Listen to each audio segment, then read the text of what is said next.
Trixner's tentacles trembled as she adjusted the focus on her observation pod, hovering silently above the sprawling metropolis of New York City. The holographic display flickered, showing millions of human life signs pulsing in harmony. Suddenly, the entire grid began to dim. "No, no, no!" Trix exclaimed, her BioLite skin flashing in distress. She frantically tapped commands into the console, desperately trying to recalibrate the sensors. But the readings remained the same. Human life signs were fading across the board. Without hesitation, Trix activated the emergency comm link. "Commander Cora Zax, come in immediately." Cora's stern face materialized on the screen. "Report, Scientist Ner? What's the emergency?" "They're all dying," Trix blurted out, her voice quivering. "Every single human on the planet is losing consciousness simultaneously." Cora's expression hardened. "Impossible. Check your equipment." "I've triple-checked everything," Trix insisted. "It's happening right now. We're witnessing a mass extinction event." Cora's eyes narrowed. "Initiate full planetary scan. I'm on my way." Within moments, Cora's sleek craft docked with Trix's observation pod. The commander strode in, her metallic exoskeleton gleaming under the pod's biolights. "Show me everything," Cora demanded. Trix pulled up multiple holographic displays, each showing different cities around the globe. In every location, human life signs were dimming at an alarming rate. "It started approximately 30 minutes ago," Trix explained. "First New York, then it spread westward. Now it's affecting the entire planet." Cora studied the data, her cybernetic implants processing the information at lightning speed. "Any environmental anomalies? Solar flares? Seismic activity?" Trix shook her head. "Nothing out of the ordinary. It's as if their bodies are simply shutting down." As they watched, the last few bright spots on the global map faded to a dull glow. An eerie silence fell over the observation pod. "We've failed," Trix whispered, her skin now a pale, sickly green. "Our mission to study humanity, it's over before it even began." Cora remained silent, her eyes fixed on the displays. Suddenly, she pointed at a small cluster of life signs. "There, zoom in on that area." Trix complied, and the hologram expanded to show a hospital. Inside, a handful of humans still showed strong life signs. "Why aren't they affected?" Cora mused. Trix's eyes widened. "Wait, look at the timestamps. This phenomenon, it's moving with the planet's rotation. It's tied to their day-night cycle." Cora's metallic fingers danced over the console, pulling up historical data. "You're right. This has happened before. Every day, in fact." "But how is that possible?" Trix asked, bewildered. "No species can survive daily mass unconsciousness." "Unless—" Cora paused, her mind racing. "Unless it's not death at all. What if this is a natural part of their biology?" As they pondered this revelation, the first cluster of dimmed life signs in New York began to brighten again. "They're reviving," Trix exclaimed, her skin pulsing with excitement. Cora nodded, a rare smile crossing her face. "It seems, Scientist Ner, that we've stumbled upon something extraordinary. These humans, they enter a state of unconsciousness every day, and then they recover." "But why?" Trix asked, her scientific curiosity overriding her earlier panic. "What purpose could this serve?" "That," Cora said, her eyes gleaming with the thrill of discovery, "is what we're going to find out. This changes everything we thought we knew about human biology." Trix's mind raced with the implications. "Our mission, it's no longer just observation, is it?" Cora shook her head. "No, we need to understand this phenomenon. It could be the key to unlocking secrets about consciousness itself." As the sun rose over New York, millions of human life signs blazed back to full strength on the holographic display. Trix and Cora watched in awe as the wave of awakening spread across the globe. "Prepare for planetary insertion," Cora commanded. "We need boots on the ground for this one." Trix felt a mix of excitement and trepidation. "We're going to interact with them directly." "We have to," Cora replied. "This discovery is too important, but we must move carefully. If humans can lose consciousness so easily, who knows what other surprises they might have in store for us."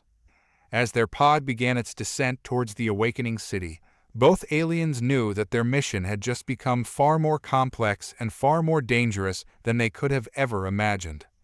As the alien observation pod descended towards the bustling streets of New York, Sam Carter's alarm blared to life. He groaned, fumbling for his phone to silence the incessant noise. Sunlight streamed through his apartment window, signaling the start of another ordinary day. Unaware of the extraterrestrial eyes now fixed upon him, Sam stumbled out of bed and shuffled to the bathroom. He splashed water on his face, the cool liquid shocking his system into alertness. As he gazed at his reflection, dark circles under his eyes hinted at a restless night. In the observation pod, Trixner zoomed in on Sam's apartment. "Look, Commander, this human seems disoriented." Cora Zax nodded, her cybernetic implants whirring as she processed the data. "Interesting. Perhaps there are after effects from their daily unconsciousness." Sam, oblivious to the alien scrutiny, went about his morning routine. He brewed coffee, its rich aroma filling the small kitchen. As he sipped the hot beverage, he scrolled through his phone, catching up on news and messages. "They consume stimulants," Trix observed, noting the coffee. "Perhaps to counteract the lingering effects of their unconscious state." Cora made a mental note. "We'll need to analyze these substances. They might hold clues to understanding this phenomenon." Sam finished his breakfast and headed out, joining the throng of commuters on the subway. The aliens watched in fascination as humans packed themselves into metal tubes, hurtling through underground tunnels. "Their society continues to function despite this daily interruption," Cora mused. "Remarkable adaptability." At work, Sam navigated office politics and looming deadlines. He yawned frequently, earning concerned glances from his colleague, Ella Ross. "Rough night, Sam?" Ella asked, offering him another cup of coffee. Sam nodded gratefully.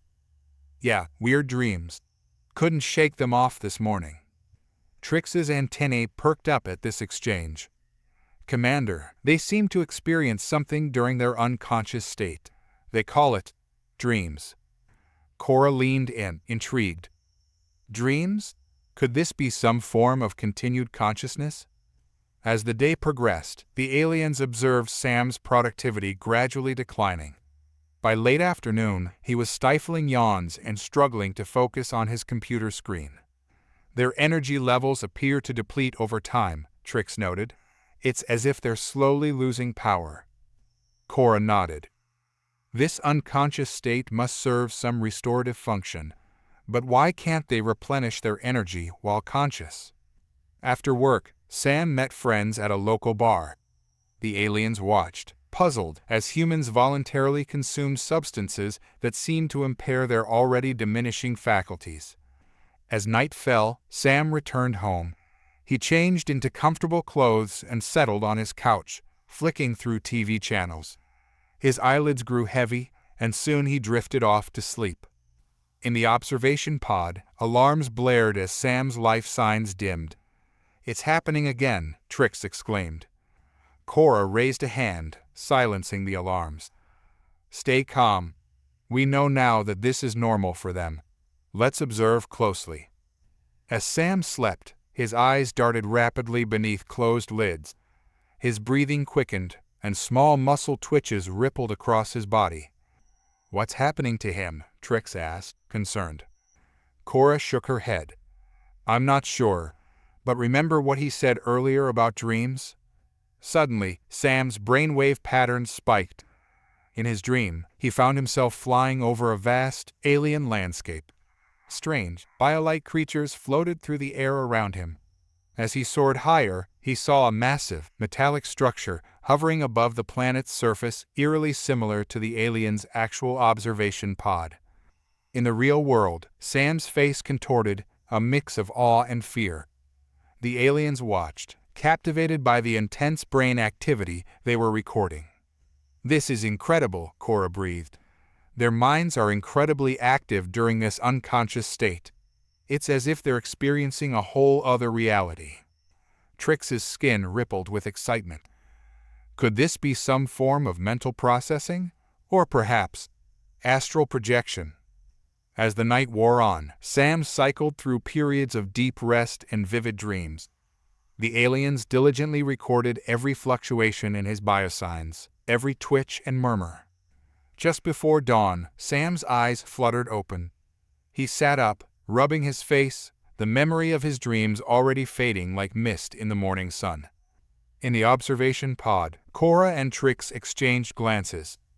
"We've only scratched the surface," Cora said. "This sleep phenomenon is far more complex than we initially thought." Trix nodded, her scientific curiosity fully ignited.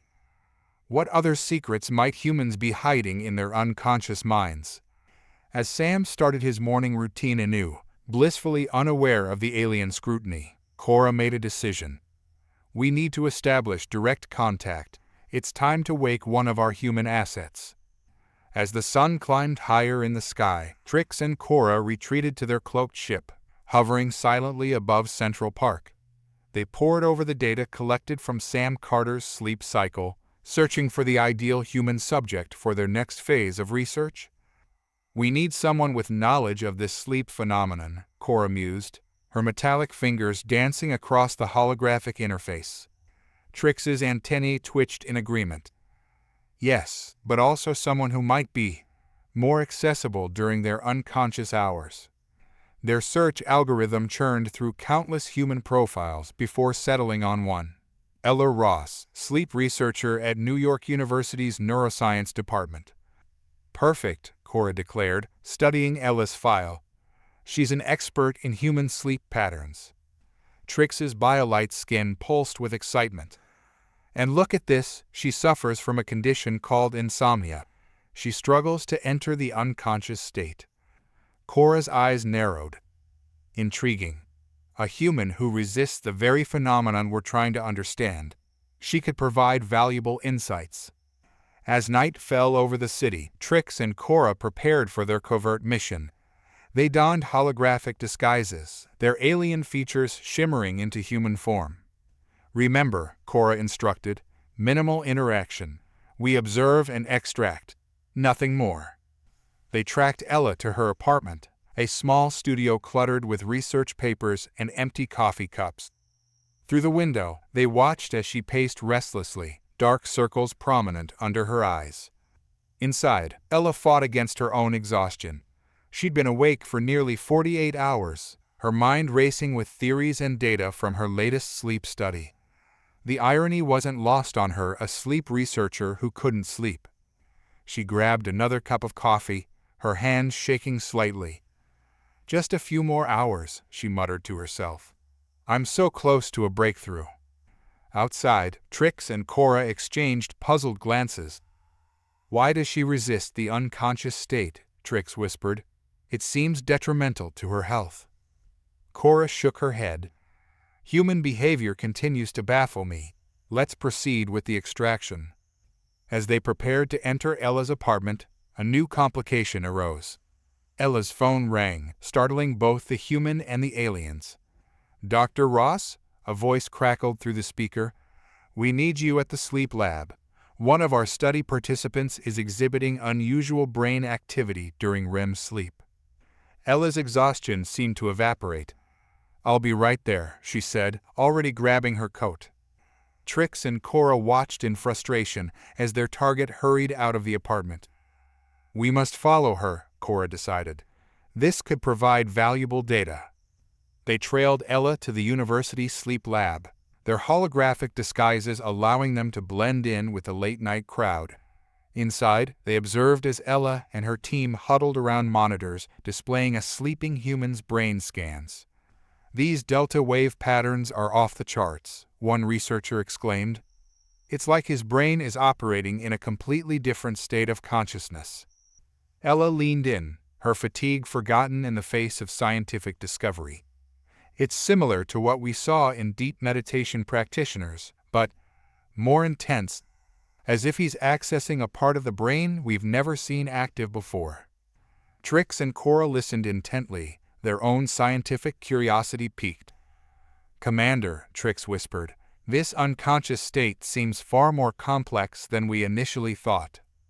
Cora nodded, her cybernetic implants working overtime to process the new information. "We may need to reevaluate our approach. Simply extracting a human may not be enough." As the night wore on, Ella's adrenaline began to fade. Her colleagues noticed her swaying on her feet.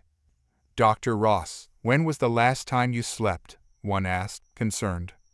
Ella waved off the question. "I'm fine. This is too important to miss." But her body had other plans. As she leaned in to examine another set of scans, her eyes rolled back, and she collapsed. "Dr. Ross," her colleagues cried, rushing to her aid. Trix and Cora watched in fascination as Ella's body finally succumbed to sleep, right there on the lab floor. "It seems even those who resist cannot avoid it indefinitely," Cora observed. As the human researchers tended to Ella, Trix and Cora seized the opportunity. They slipped into the lab, their advanced technology allowing them to copy vast amounts of sleep study data undetected. Just before they left, Cora paused by Ella's unconscious form. "We'll meet again soon, Dr. Ross," she murmured. "You may hold the key to understanding this fascinating aspect of human biology." As they retreated to their ship, Trix and Cora knew their mission had grown far more complex. The mystery of human sleep was deeper than they had ever imagined, and Ella Ross, with her expertise and her own sleep struggles, had become central to their investigation. "Prepare for long-term observation," Cora commanded as they lifted off. "We need to understand not just the unconscious state, but the human drive to resist it. Our mission has only just begun." The New York City skyline glittered in the distance as Trix and Cora's ship hovered silently above Ella Ross's apartment building. They had spent days meticulously planning this abduction, studying human behavior patterns and perfecting their approach. "Remember, quick and quiet," Cora instructed as they prepared to descend. "We'll be in and out before she even realizes what's happening." But as they activated their personal cloaking devices and began their descent, a sudden burst of energy scattered their molecules. They rematerialized on the rooftop, disoriented and exposed. "What in the name of the Galactic Council?" Trix exclaimed, her BioLite skin flashing in alarm. A sleek, obsidian craft shimmered into view above them. A hatch opened, and a figure emerged, tall, angular, with iridescent scales that seemed to absorb light. "Vex Lorn," Cora hissed, recognizing the rival alien scientist. Vex's multifaceted eyes gleamed with amusement. "Cora Zax and Trixner, I should have known you'd be fumbling around on this backwater planet." "This is our assigned research zone, Lorn," Cora growled. "You have no authority here." Vex laughed, a sound like grinding crystals. "Authority? I answer to a higher power now. The human sleep phenomenon is far too valuable to be left in your incompetent appendages." Before Cora could respond, Vex activated a device on his wrist. A beam of energy shot towards Ella's apartment window. "No!" Trix cried, realizing their carefully laid plans were unraveling. In the chaos that ensued, none of the aliens noticed a figure on the street below, staring up at the impossible scene unfolding above. Sam Carter had been walking home from a late-night convenience store run, his mind foggy with fatigue, when a flash of light caught his attention. He looked up just in time to see what appeared to be three otherworldly beings engaged in some sort of conflict on the rooftop. His sleep-deprived brain struggled to process the sight. "I must be dreaming," he muttered, pinching himself. But the scene didn't fade away. As Sam watched, paralyzed with a mixture of fear and fascination, a beam of light shot from the rooftop into a nearby apartment window. A muffled scream echoed through the night, followed by the sound of breaking glass. Instinct overrode Sam's fear. He rushed into the building, taking the stairs two at a time. He reached the apartment just as the door burst open from the inside. Ella Ross stumbled out, her eyes wide with terror. "Help," she gasped, collapsing into Sam's arms. They're not human." Before Sam could respond, a shimmering field enveloped them both. He felt a strange tingling sensation, and suddenly the hallway dissolved around them. They rematerialized in a vast, metallic chamber. Ella, overwhelmed by the rapid sequence of events, fainted in Sam's arms. "What the hell is going on?" Sam demanded, his voice echoing in the strange space. "An unfortunate complication," a voice responded. Sam turned to see a figure emerge from the shadows, humanoid in shape, but clearly not human. Its skin rippled with biolite patterns, and its eyes held an otherworldly intelligence. "You weren't supposed to be here," the alien continued, its voice a mix of curiosity and concern. "I am Trixner, and you, Sam Carter, have just become an integral part of our mission." Sam's mind reeled. "Mission? What mission? How do you know my name?" Before Trix could answer, another alien appeared, this one more imposing, with metallic exoskeletal features. "We don't have time for explanations," it barked. "Vex is in pursuit. We need to leave orbit immediately." Sam felt the floor vibrate beneath his feet. Through a nearby viewport, he watched in disbelief as the Earth grew smaller, the reality of his situation sinking in with terrifying clarity. "I demand to know what's happening," Sam shouted, his fear turning to anger. "Why did you take us? What do you want?"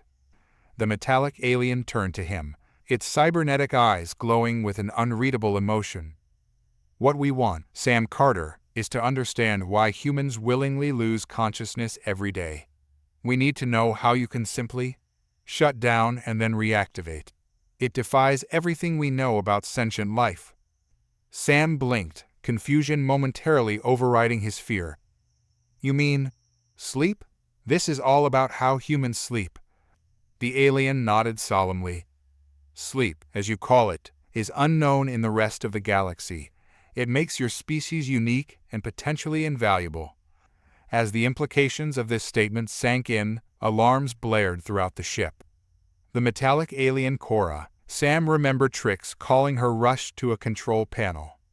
"Vex has locked onto our position," she announced grimly. "Prepare for emergency quantum jump." Sam opened his mouth to protest, to demand they return him and Ella to Earth. But his words were cut short as the ship lurched violently. The viewport filled with a blinding light, and Sam felt as if his very atoms were being pulled apart. As consciousness began to fade, his last coherent thought was a bitter irony after years of studying sleep. He and Ella were about to experience a form of unconsciousness beyond anything humans had ever known. The ship vanished in a burst of quantum energy, leaving Earth and everything Sam had ever known far behind. Sam's head throbbed as consciousness slowly returned. He blinked, trying to focus on his surroundings. The metallic walls and pulsing biolite lights were a stark reminder that the previous night's events hadn't been a dream. "Ella?" he called out, his voice hoarse. There was no response. A door slid open with a soft hiss, and Trixner entered, her alien features no longer concealed by holographic disguise. Sam scrambled backward, his heart racing. "Stay back," he shouted, grabbing the nearest object, a strange, curved device, and brandishing it like a weapon. Trix's skin rippled with patterns that Sam guessed might indicate amusement. "That's a waste recycler, Sam Carter. Not very effective as a weapon." Embarrassed, Sam lowered the device but maintained his defensive posture. "Where's Ella? What have you done with her?" "Dr. Ross is safe," Trix assured him. "She's in our medical bay, still unconscious. Her prolonged resistance to sleep seems to have taken a toll on her physiology." Sam's scientific curiosity momentarily overrode his fear. "You're really aliens? And you're studying human sleep?" Trix nodded, her antennae twitching. "We've been observing your species for some time. Your daily unconsciousness is fascinating to us." "Fascinating?" Sam echoed. "It's just sleep. Everyone does it." "That's precisely what we find so extraordinary," Trix explained. No other known sentient species requires this daily shutdown. Sam shook his head, bewildered. But it's essential. We can't function without it. Trix's eyes widened. You mean you would cease to exist without this sleep? Well, not immediately, Sam clarified. But eventually, yes. Sleep deprivation can be fatal. This revelation seemed to shock Trix. Her skin flashed rapidly, and she began pacing the room. But why? What function does this unconsciousness serve that couldn't be achieved while awake? Sam found himself slipping into lecture mode, momentarily forgetting the absurdity of his situation. Sleep serves multiple purposes. It's when our bodies repair themselves, our brains consolidate memories, and we process emotions. Trix stopped pacing, her alien features contorted in what Sam guessed was confusion. You require unconsciousness to process emotions. Well, not entirely, Sam said. But dreams play a big role in emotional regulation. Dreams? Trix repeated the word as if tasting it. Ah, yes, the vivid experiences you have while unconscious. We observed intense brain activity during these periods. Sam nodded, warming to the topic. Dreams can be incredibly realistic.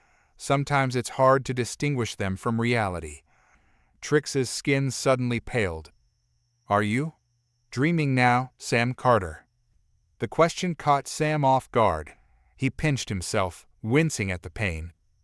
No, this is definitely real, though I kind of wish it wasn't. Just then, Cora entered the room, her metallic exoskeleton gleaming. Enough chatter, she barked. We need to prepare for Vex's next move. Sam's brief moment of scientific camaraderie with Trix evaporated. Look, this has been educational, but I need to go home. We both do. Cora's cybernetic eyes fixed on Sam. I'm afraid that's impossible. Your knowledge of our existence complicates things. Complicates? Sam's fear turned to anger. You kidnapped us. How's that for a complication? Before Cora could respond, alarms blared throughout the ship. A holographic display materialized, showing a massive vessel approaching. It's Vex, Trix gasped. How did he find us so quickly? Cora's fingers flew over a control panel. He must have planted a tracker during the chaos of the abduction. Sam saw an opportunity. Look, whatever's going on between you aliens, it's not our problem. Just drop us off at the nearest planet and we'll be out of your way. Cora turned to him, her expression grim. I'm afraid it's very much your problem now, Sam Carter. Vex doesn't just want to study human sleep, he wants to weaponize it. Weaponize sleep? Sam scoffed. That's ridiculous. Is it? Cora challenged. A method to render entire populations unconscious at will, to manipulate dreams and influence minds. The potential for galactic domination is immense. The gravity of the situation hit Sam like a physical blow.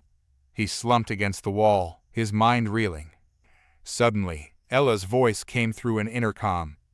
Sam, are you there? You need to see this. Trix quickly brought up another holographic display, showing the medical bay. Ella stood there, her face pale, but her eyes wide with excitement. I've been reviewing their data on human sleep patterns, she said breathlessly. Sam, it's incredible. Their observations have revealed aspects of sleep we've never even imagined. This could revolutionize our understanding of consciousness itself. As Sam processed this information, a violent tremor shook the ship. Vex's vessel had opened fire. Cora's voice was steel as she addressed them all. It seems we have a choice to make. We can flee and protect our research, or we can stand and fight to keep this knowledge out of Vex's hands. Sam looked from Cora to Trix, then to Ella's image on the screen. He took a deep breath, realizing that the fate of human sleep and perhaps humanity itself now rested in their hands. All right, he said, his voice steadier than he felt. What's the plan? As dawn broke over New York City, a sleek, silver craft descended silently through the clouds, landing in a secluded area of Central Park. The ship's surface shimmered, activating its cloaking device and rendering it invisible to human eyes. A tall, elegant figure emerged from the craft. Zira Kell, the renowned xenobiologist and leader of the Galactic Research Initiative, surveyed her surroundings with piercing, multifaceted eyes. Her iridescent scales shifted color as she absorbed the unfamiliar Earth atmosphere. "Status report," she commanded into a communication device on her wrist. Cora Zax's voice crackled through. "Commander Cal, we've encountered complications. 2 humans have become aware of our presence. One is in our custody, the other escaped during Vex Lorn's interference." Zira's antennae twitched with irritation. "Unacceptable. I expected better from you. Cora, where is the human now?" "We're tracking him. His name is Sam Carter. He's attempting to contact his associates, but so far, no one believes him." "Ensure it stays that way," Zira ordered. "I'll handle damage control here. Continue your research on the sleep phenomenon. We cannot allow Vex to gain an advantage." As Zira ended the communication, she activated her holographic disguise, transforming into a striking human woman with silver hair and piercing blue eyes. She strode purposefully out of the park, ready to take control of the situation. Meanwhile, across the city, Sam Carter paced anxiously in his small apartment. Dark circles under his eyes betrayed his lack of sleep since his encounter with the aliens. He glanced at his phone, debating whether to try calling Finn again. Taking a deep breath, he dialed the number. After several rings, a groggy voice answered. "Sam, do you have any idea what time it is?" "Finn, I need to talk to you. It's important," Sam pleaded. There was a heavy sigh on the other end. "Is this about the aliens again?" "Sam, we've been over this." "I'm not crazy, Finn," Sam insisted. "I know what I saw. Ella's missing, and no one seems to care. You have to believe me." "Look, Sam," Finn's voice softened with concern. "I get that you're going through something. But alien abductions? It's not rational. Have you considered talking to someone? Professionally, I mean." Sam's frustration boiled over. "I don't need a shrink. I need my best friend to believe me." "I'm trying to be your friend," Finn countered. "That's why I'm worried. You haven't slept in days, you're missing work, and now these delusions." "They're not delusions," Sam shouted, then immediately regretted his outburst. He took a calming breath. "Finn, please. Just meet me. Let me explain everything in person." There was a long pause before Finn replied. "Okay, let's meet at the coffee shop on 5th in an hour. But Sam, if this is more alien talk." "Thank you," Sam said quickly, relief washing over him. "I'll see you soon." As Sam hung up, he didn't notice the shimmer of a cloaking device deactivating outside his window. Trixner materialized, her alien features contorted with concern as she reported back to the ship. "Commander Zax, the human is attempting to reveal our existence to his associate. Should we intervene?" Cora's response was immediate. "Negative. Maintain surveillance only. Commander Kell will decide how to proceed." At the upscale hotel where she had established her base of operations, Zira Kell reviewed the latest data on human sleep patterns. Her mind raced with the implications of their discoveries. "The potential is staggering," she murmured to herself.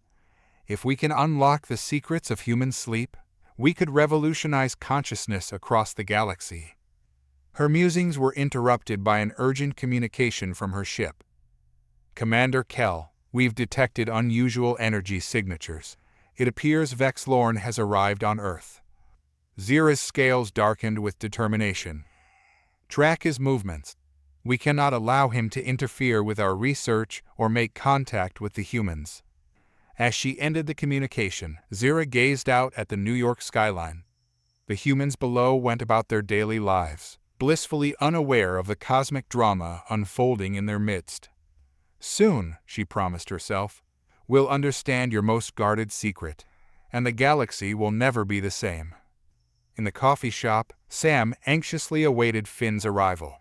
His leg bounced nervously as he sipped his 4th espresso of the day. When Finn finally walked in, Sam's heart sank at the look of concern and skepticism on his friend's face. "All right, Sam," Finn said as he sat down. "I'm here. Let's talk." As Sam opened his mouth to begin his incredible tale, he noticed a striking silver-haired woman at a nearby table, watching him intently. For a moment, her eyes seemed to shimmer with an otherworldly light. Sam blinked, and the woman was gone. He turned back to Finn, his mind racing. Was he really losing it?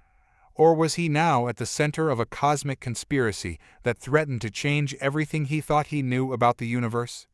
With a deep breath, Sam began to speak, knowing that the next few minutes could determine not just his future, but potentially the fate of human consciousness itself. Ella Ross stood before a panel of alien scientists, her initial fear now replaced by an intense scientific curiosity. The lab aboard the alien ship was a marvel of technology, with holographic displays and instruments beyond her wildest imagination.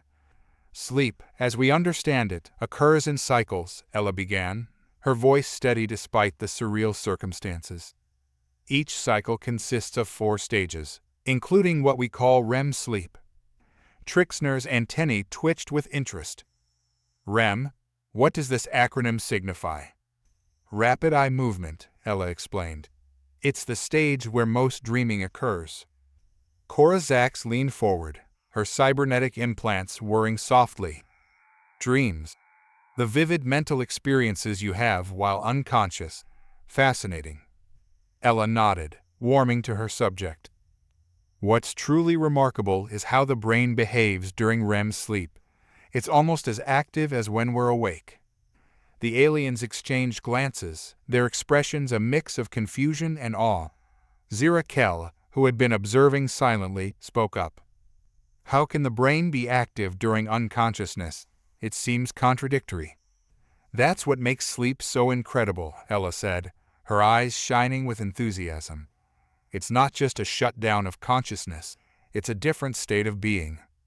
To demonstrate, Ella volunteered to undergo a sleep study right there in the alien lab. She lay down on a bio-bed, surrounded by advanced monitoring equipment. "I'll try to cycle through the sleep stages quickly," she explained. "It won't be a full night's sleep, but it should give you an idea of what happens." As Ella closed her eyes and began to relax, the aliens watched in rapt attention. Holographic displays sprang to life, showing her brain activity, heart rate, and other vital signs. "This is the first stage," Ella murmured, her voice already drowsy. "Light sleep, easy to wake from." The aliens observed as Ella's brainwaves began to slow. Trix made notes furiously, her skin pulsing with excitement. "Now, stage 2, Ella continued, her words becoming more slurred. "Body temperature drops. Sleep spindles occur." Cora zoomed in on the brain activity display. "These sleep spindles, they appear to be bursts of oscillatory brain activity. What purpose do they serve?" But Ella was already drifting deeper, unable to respond.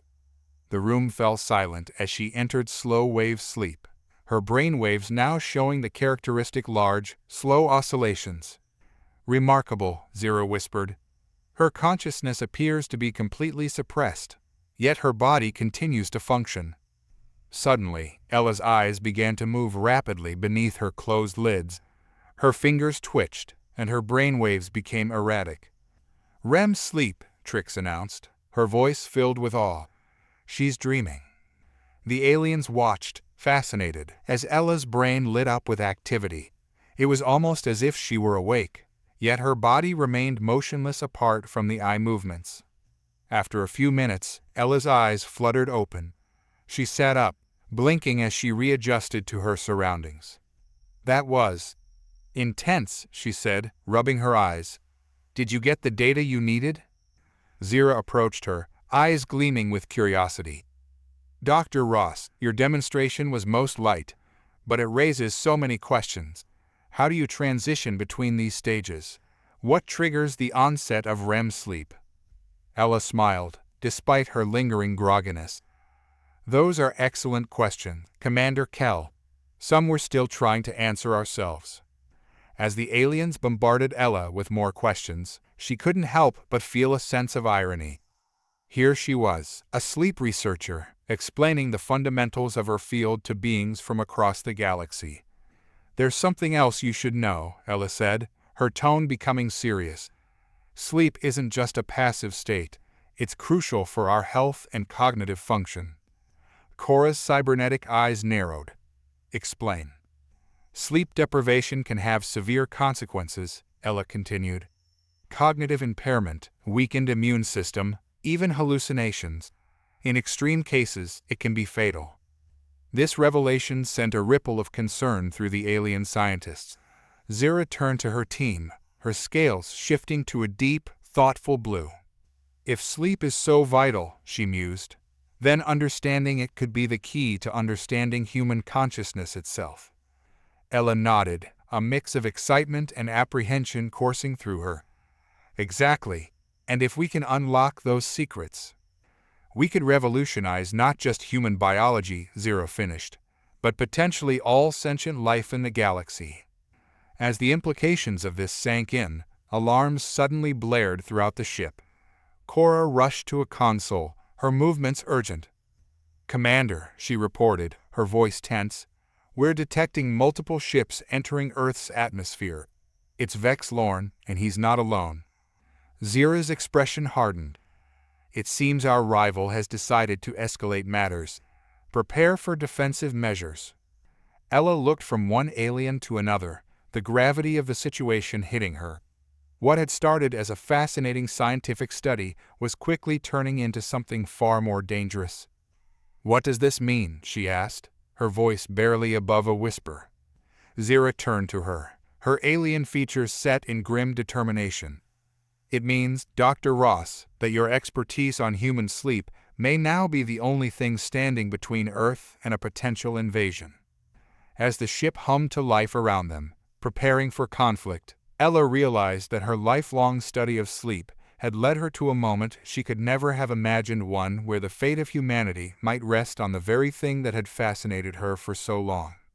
Sam Carter sat in the dimly lit waiting room of Dr. Norabel's office, his leg bouncing nervously.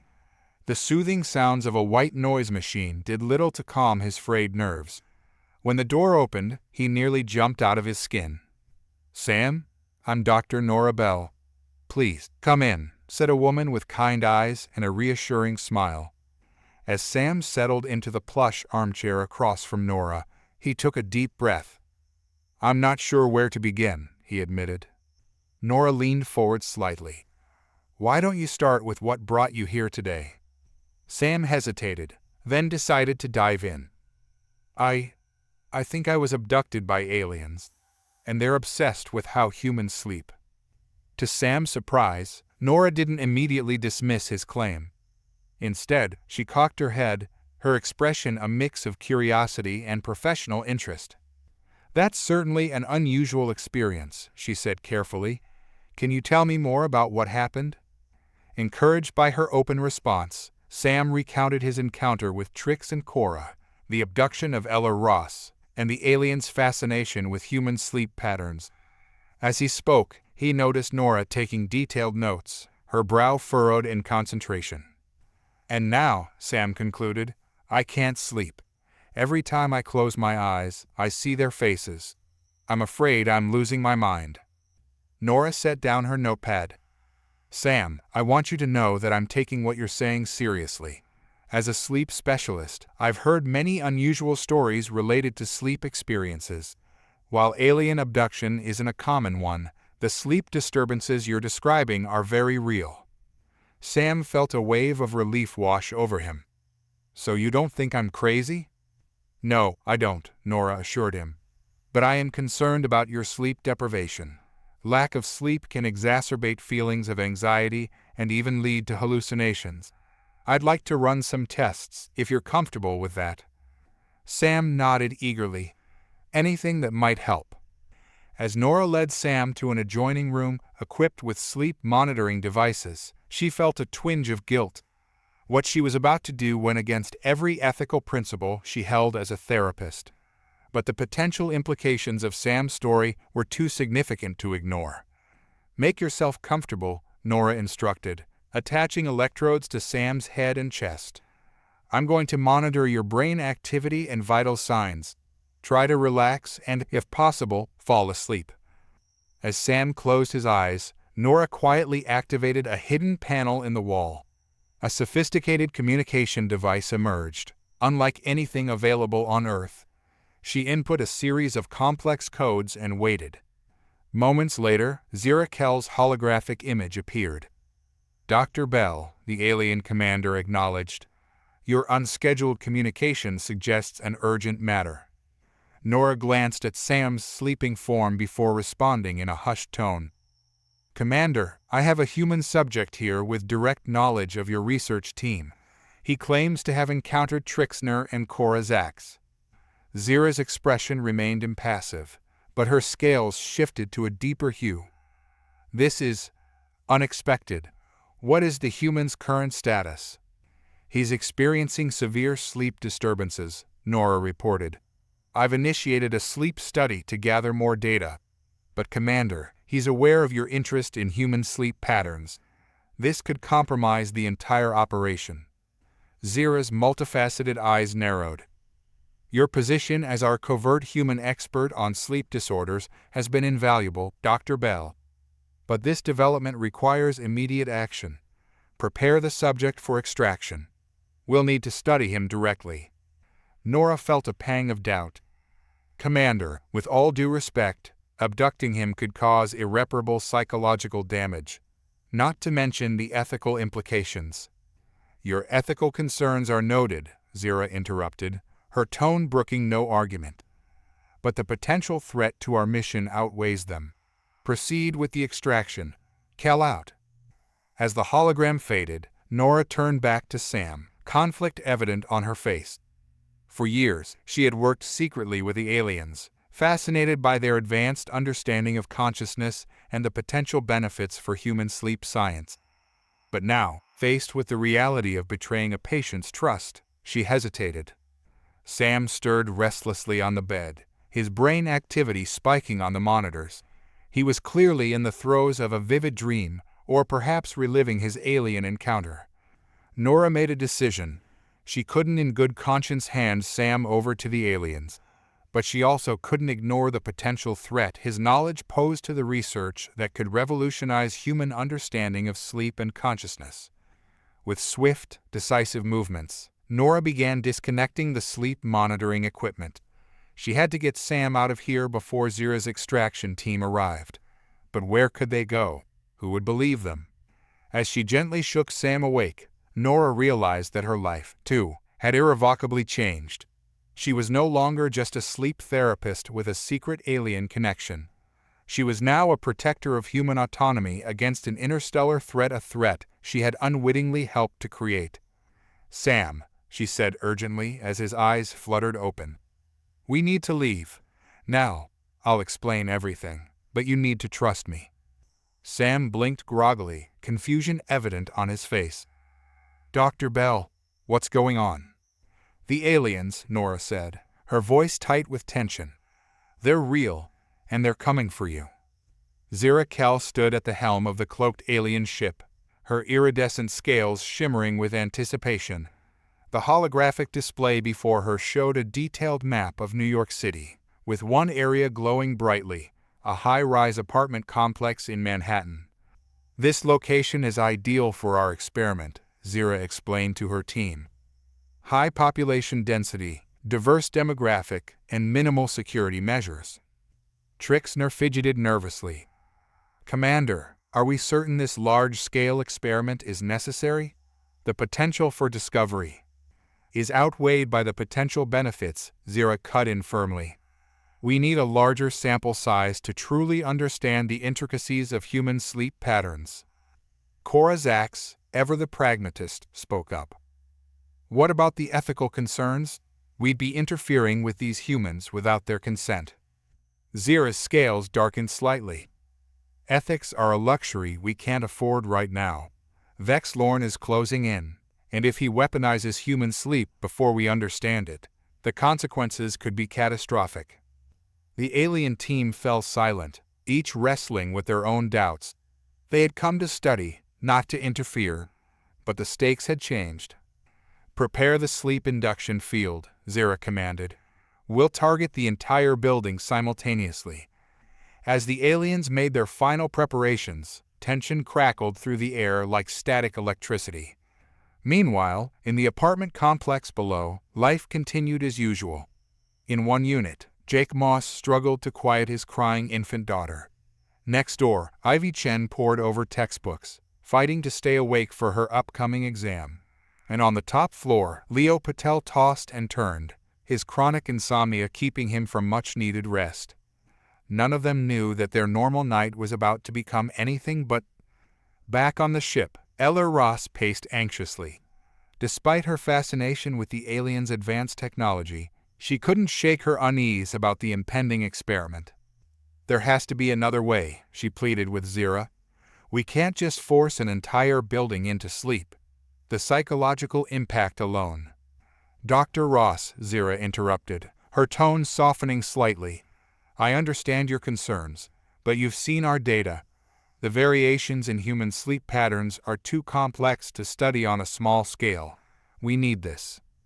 Ella fell silent, torn between her scientific curiosity and her ethical obligations as a doctor. As the clock struck midnight, Zira gave the command. "Activate the sleep induction field." A soft, pulsing wave of energy enveloped the building, invisible to the human eye but potent in its effect. One by one, the residents of the apartment complex felt an overwhelming drowsiness wash over them. Jake Moss slumped in the rocking chair, his daughter finally quiet in his arms. Ivy Chen's head dropped onto her textbook, her pencil rolling off the desk. Even Leo Patel, who had been fighting sleep for days, found his eyelids growing heavy. Within minutes, every human in the building was in a deep, artificial slumber. "Field stabilized," Cora reported. "All subjects are unconscious." Zira nodded, her scales rippling with a mix of excitement and apprehension. "Begin data collection. I want detailed scans of every brain wave, every REM cycle, every sleep spindle." As the alien technology went to work, mapping the sleep patterns of hundreds of humans simultaneously, Ella watched the proceedings with a growing sense of dread. The scientist in her marveled at the unprecedented data they were gathering, but the human in her couldn't help but feel they had crossed a line. "How long will you keep them under?" she asked Zira. "As long as necessary," the alien commander replied. "We need to observe full sleep cycles, including any anomalies." Suddenly, an alarm blared through the ship. Cora rushed to a console, her cybernetic implants whirring as she processed the information. "Commander," she called out urgently, "we're detecting multiple energy signatures approaching rapidly. It's Vex Lorne's fleet." Zira's scales flashed with alarm. "How did he find us?" "Unknown," Cora replied. "But they're on an intercept course. Eta 3 minutes." The alien team erupted into frantic activity, preparing for a potential confrontation. But Zira remained focused on the experiment below. "Maintain the sleep field," she ordered. "We cannot lose this data." Ella looked at her in disbelief. "You can't be serious. Those people are defenseless. If a fight breaks out..." "They're safer asleep than awake if it comes to that," Zira snapped. As the minutes ticked by, tension mounted on the ship. They were on the verge of a breakthrough in understanding human sleep. But at what cost? And with Vex Lorne closing in, the peaceful scientific mission was about to become a battleground. In the apartments below, the residents slept on, blissfully unaware of the cosmic drama unfolding above them. Their dreams, usually private and personal, had become the focal point of an interstellar conflict. As Vex Lorne's ships appeared on the horizon, Zira made a decision that would change the course of the mission and potentially the fate of humanity. "Prepare for emergency protocols," she commanded. "If we can't protect this data, we'll have to take it with us, along with our subjects." The implications of her words hung heavy in the air.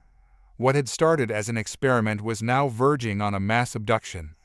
As the alien ship hummed with nervous energy, The sleeping humans below remained oblivious to the fact that they might soon be leaving Earth behind, all in the name of understanding the very thing that now held them captive: sleep itself. As the sleep induction field enveloped the apartment complex, the aliens' monitors lit up with a flurry of data. Brain waves, REM patterns, and sleep spindles from hundreds of subjects flooded their screens. But amidst the sea of normal sleep readings, something anomalous began to emerge. "Commander Kell," Trix called out, her antennae twitching with excitement. "I'm detecting an unusual synchronization pattern in a subset of subjects." Zira rushed to Trix's station, her scales shifting to a deep blue of intense concentration. "Explain." "5 subjects. No, 7. Their brainwaves are aligning in a way I've never seen before," Trix reported, her fingers flying over the holographic controls. Ella leaned in, her scientific curiosity overriding her earlier ethical concerns. "It's as if their minds are connecting somehow." In apartment 7B, Leo Patel found himself in a vivid dreamscape. As a practiced lucid dreamer, he was accustomed to controlling his dreams, but this felt different. The dream world around him seemed more solid, more real than any he'd experienced before. "Hello," he called out, his voice echoing strangely in the dreamscape. To his shock, he received a response. "Leo, is that you?" It was Ivy Chen from next door, looking as confused as he felt. Before Leo could respond, other figures began to materialize in the shared dream space. Jake Moss, still cradling his infant daughter, an elderly couple Leo recognized from the first floor, and 2 others he didn't know. "What's happening?" Jake asked, his voice tinged with panic. "This can't be real." Leo's mind raced. I think we're in a shared dream. But how?" Back on the alien ship, the team watched in fascination as the connected dreamer's brain activity spiked and swirled in complex patterns. "This is unprecedented," Zira breathed, her scales pulsing with excitement. "They've formed a collective consciousness within the dream state." Cora's cybernetic eyes whirred as she processed the data. "But how is this possible? Our sleep induction field wasn't designed for this." Ella's face paled as a realization struck her. "It's Leo Patel. He's a lucid dreamer, someone who can control their dreams. He must have unconsciously reached out and connected with the others." In the dreamscape, Leo was coming to a similar conclusion. "Listen, everyone," he addressed the small group of bewildered dreamers. "I think we're all actually asleep in our apartments, but somehow we've connected in this shared dream." "That's impossible," one of the strangers, a woman in her 30s, protested. "Is it any more impossible than all of us having the same dream?" Leo countered. "I'm a lucid dreamer. I can usually control my dreams. Let me try something." Concentrating hard, Leo imagined the dreamscape shifting. To everyone's amazement, the featureless void around them transformed into a lush garden. "Oh my God," Ivy whispered. "You did that?" Leo nodded, a mix of excitement and trepidation washing over him. "But I've never been able to affect other people's dreams before. Something strange is happening." On the alien ship, alarms suddenly blared. "Commander," Cora called out urgently. "The connected dreamer's vital signs are becoming erratic. Heart rates elevated, stress hormones spiking." Zira's scales darkened with concern. "Can we sever the connection?" Trix shook her head. "Any attempt to disrupt the field could cause severe neurological damage." Ella stepped forward, her voice tight with worry. "We need to wake them up naturally. If they stay in this heightened dream state for too long, the stress on their bodies could be fatal." In the dreamscape, the shared environment began to flicker and warp, reflecting the dreamer's growing distress. "Something's wrong," Leo said, struggling to maintain control. "We need to wake up." "How?" Jake asked, clutching his daughter tighter. "I've tried pinching myself, but nothing happens." Leo's mind raced. In normal dreams, death or falling usually triggers awakening. But in this shared space, I don't know what might happen if we die here. The dreamscape trembled, dark cracks appearing in the once idyllic garden. The dreamers huddled together, fear etched on their faces. "We're trapped," Ivy realized, her voice quavering. "Aren't we?" On the ship, Zira made a difficult decision. "Prepare for emergency extraction. We need to bring these subjects aboard immediately." But the others, Ella began to protest. "We'll be fine once we deactivate the field," Zira cut her off. "These 7 are our priority now. Their lives depend on it." As the alien ship descended towards the apartment complex, the 7 connected dreamers remained locked in their shared mindscape, unaware that their physical bodies were about to leave Earth behind. In the dreamscape, Leo felt a strange pulling sensation. "Something's happening," he warned the others. "Everyone, stay close. Whatever comes next, we face it together." The shared dream world began to dissolve around them, replaced by a blinding light. As consciousness slowly returned, the 7 dreamers would find themselves not in their familiar apartments, but in the sterile, alien environment of Zira's ship, their minds still linked, their understanding of reality forever altered, and their very lives hanging in the balance of an experiment gone far beyond its original scope. Sam Carter and Ella Ross stood side by side in the alien ship's laboratory, their eyes fixed on the 7 unconscious humans floating in stasis pods. The eerie blue glow of the pods cast long shadows across their worried faces. "I still can't believe this is real," Sam muttered, shaking his head. "A week ago, my biggest worry was making my rent payment." Ella placed a reassuring hand on his shoulder. "I know it's overwhelming, Sam. But right now, these people need our help. We're uniquely positioned to do something about it." Sam nodded, taking a deep breath. "You're right. So, what's our first move, Dr. Ross?" Ella's brow furrowed in concentration. "We need to find a way to safely disconnect their shared dreamscape without causing neurological damage. But human neuroscience isn't equipped to handle this kind of phenomenon. And alien technology isn't designed to work with human brains," a gruff voice interjected. Sam and Ella turned to see a new alien enter the lab. Unlike the others they'd encountered, this one had a more mechanical appearance, with various technological attachments seamlessly integrated into its body. "I'm Jax Quill," the alien introduced itself. "Zira tells me you need my expertise." Ella stepped forward, her scientific curiosity piqued. "You're a technology expert?" Jax's optical sensors whirred as they focused on Ella. "I'm the foremost expert on consciousness-altering tech in 3 galaxies. But I've never worked with human neural patterns before. This is uncharted territory." Sam, feeling out of his depth but determined to help, spoke up. "I've experienced their tech firsthand. Maybe I can help bridge the gap between what you know and how it affects humans." Jax considered this for a moment, then nodded. "Your input could be valuable. What do you propose?" Ella, already formulating a plan, moved to a nearby console. "We need to create a neural interface that can safely interact with human brainwaves. Something that can enter the shared dreamscape and guide the dreamers back to individual consciousness." "Ambitious," Jax commented, a hint of admiration in their synthetic voice. "But the risk of permanent neural damage is high." Sam's face paled. "What kind of damage are we talking about?" "Worst case? Complete synaptic breakdown. Essentially, brain death," Jax replied bluntly. The gravity of the situation hung heavy in the air. Ella, however, wasn't deterred. "We have to try. Every moment they spend in that shared dream state puts more stress on their physical bodies."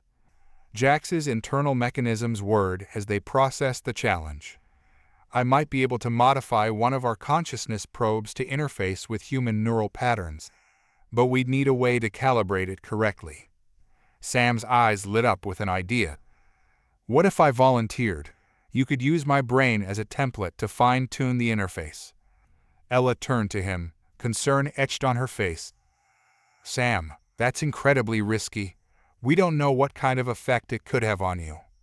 "It's a risk I'm willing to take," Sam insisted. "These people need our help, and I'm the only human here who's not trapped in a dream." Jax nodded approvingly. "Brave of you, human. With your neural patterns as a guide, we might just have a chance." As Jax began preparing the modified consciousness probe, Ella and Sam worked together to map out the intricacies of human sleep cycles and dream states. Ella's extensive knowledge of sleep science proved invaluable, while Sam's recent experiences with alien technology helped them anticipate potential complications. Hours passed in a flurry of activity. Holographic brain scans floated around them. Alien algorithms merged with human neurological data, and the air buzzed with the energy of scientific breakthrough. Finally, Jax stepped back from the central console, their optical sensors glowing with cautious optimism. "I believe we're ready for a test run." Sam took a deep breath, steeling himself. "Okay, let's do this." As Sam lay down on a bio-bed, Ella attached a series of electrodes to his head. Her hands trembled slightly, betraying her nervousness. "Are you sure about this, Sam?" He managed a small smile. "No, but I'm sure we have to try." Jax approached with a modified consciousness probe, a sleek, silvery device that hummed with alien energy. "This will create a bridge between your consciousness and the shared dreamscape. Your job is to make contact with the dreamers and guide them towards individual awareness."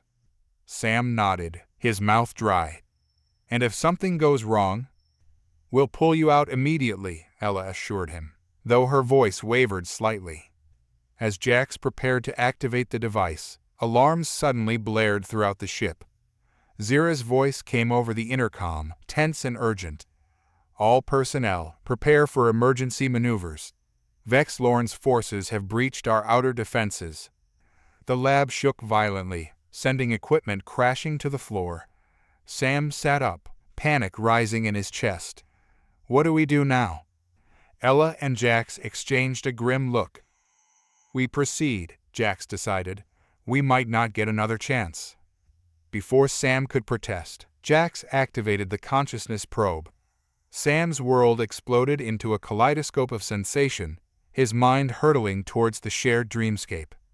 As Sam's consciousness merged with the dream world, Ella watched his vital signs anxiously. Outside, the sounds of battle grew closer. They were out of time, and the fate of 7 dreamers, not to mention the future of human-alien relations, now rested on Sam's ability to navigate a realm beyond anything he'd ever experienced. In the dreamscape, Sam opened his eyes to a world both familiar and alien, knowing that the next few moments could determine not just his fate, but the fate of 2 species on the brink of a discovery that could change the universe forever. Leo Patel stood at the center of the swirling dreamscape, his mind racing as he tried to make sense of the chaos around him. The once stable shared dream had devolved into a maelstrom of shifting realities, each dreamer's subconscious fears and desires battling for dominance. "Everyone, stay close," Leo shouted over the din of collapsing dream structures and warping landscapes. The other 6 dreamers huddled near him, their faces etched with fear and confusion. Ivy Chen pointed at the sky, which was cracking like a massive sheet of glass. "Leo, what's happening?" Leo closed his eyes, concentrating hard. He'd always been able to control his own dreams, but this was different. He could feel the collective consciousness of the group, a tangled web of thoughts and emotions. I think I can stabilize it," Leo said, his voice strained with effort. He extended his hands, and suddenly, the chaotic dreamscape began to slow its frantic shifting. The cracking sky mended itself, the ground solidified, and a peaceful meadow materialized around them. The other dreamers gasped in awe. "How did you do that?" Jake Moss asked, still clutching his infant daughter protectively.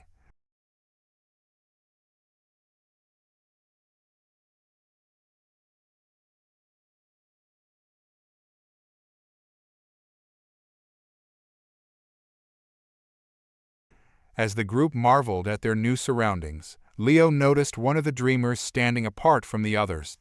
Chloe Gray, a woman he vaguely recognized from his apartment building, was staring intently at a cluster of flowers that seemed to be growing and changing colors at an impossible rate. Intrigued, Leo approached her. "Chloe, right? Are you doing that with the flowers?" Chloe startled, and the flowers immediately reverted to normal. I don't know. I've always had these strange feelings, like I could sense things others couldn't. But this is different. Leo's eyes widened with realization. You're psychic, and in this dream state, your abilities are amplified. Before Chloe could respond, the ground beneath them trembled ominously. Dark, tendril-like cracks began spreading across the meadow. It's destabilizing again, Ivy cried out in panic. Leo raised his hands, ready to try and control the dreamscape once more, but Chloe grabbed his arm. Wait, she said, her eyes glowing with an otherworldly light. I can sense something, someone new entering the dream. As if on cue, a figure began to materialize in the center of the meadow. The dreamers watched in a mix of hope and apprehension as Sam Carter took shape before them. Who are you? Leo demanded, instinctively placing himself between Sam and the others. Sam held up his hands in a placating gesture. My name is Sam Carter. I'm here to help you wake up. Wake up? Jake scoffed. We've been trying to wake up for what feels like days. Sam nodded sympathetically. I know, and I'm sorry. You're all part of an alien experiment that went wrong. Your minds are trapped in a shared dream state, and it's putting enormous stress on your physical bodies. The dreamers exchanged shocked glances, but Leo noticed Chloe nodding slowly. He's telling the truth, she said. I can sense it. Leo turned back to Sam. Okay, let's say we believe you. How do we wake up? We've developed a way to safely disconnect you from the shared dream, Sam explained. But I need you all to focus on your individual consciousness. You need to want to wake up. As Sam spoke, the dreamscape began to tremble again. Dark clouds gathered overhead, and the air crackled with ominous energy. It's fighting back, Chloe gasped, her eyes wide. The dream doesn't want to let us go.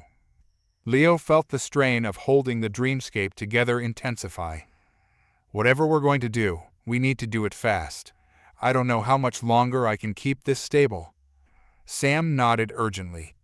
Everyone, close your eyes. Focus on your own thoughts, your own identity. Remember who you are outside of this dream.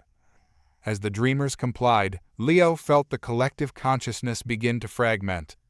It was working, but the dreamscape's resistance was growing stronger. Massive tentacles of darkness erupted from the ground, whipping through the air towards the dreamers.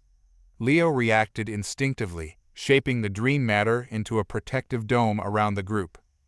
Chloe, he called out, I need your help. Understanding flowed between them without words. Chloe placed her hands on the dome, her psychic energy reinforcing Leo's construct.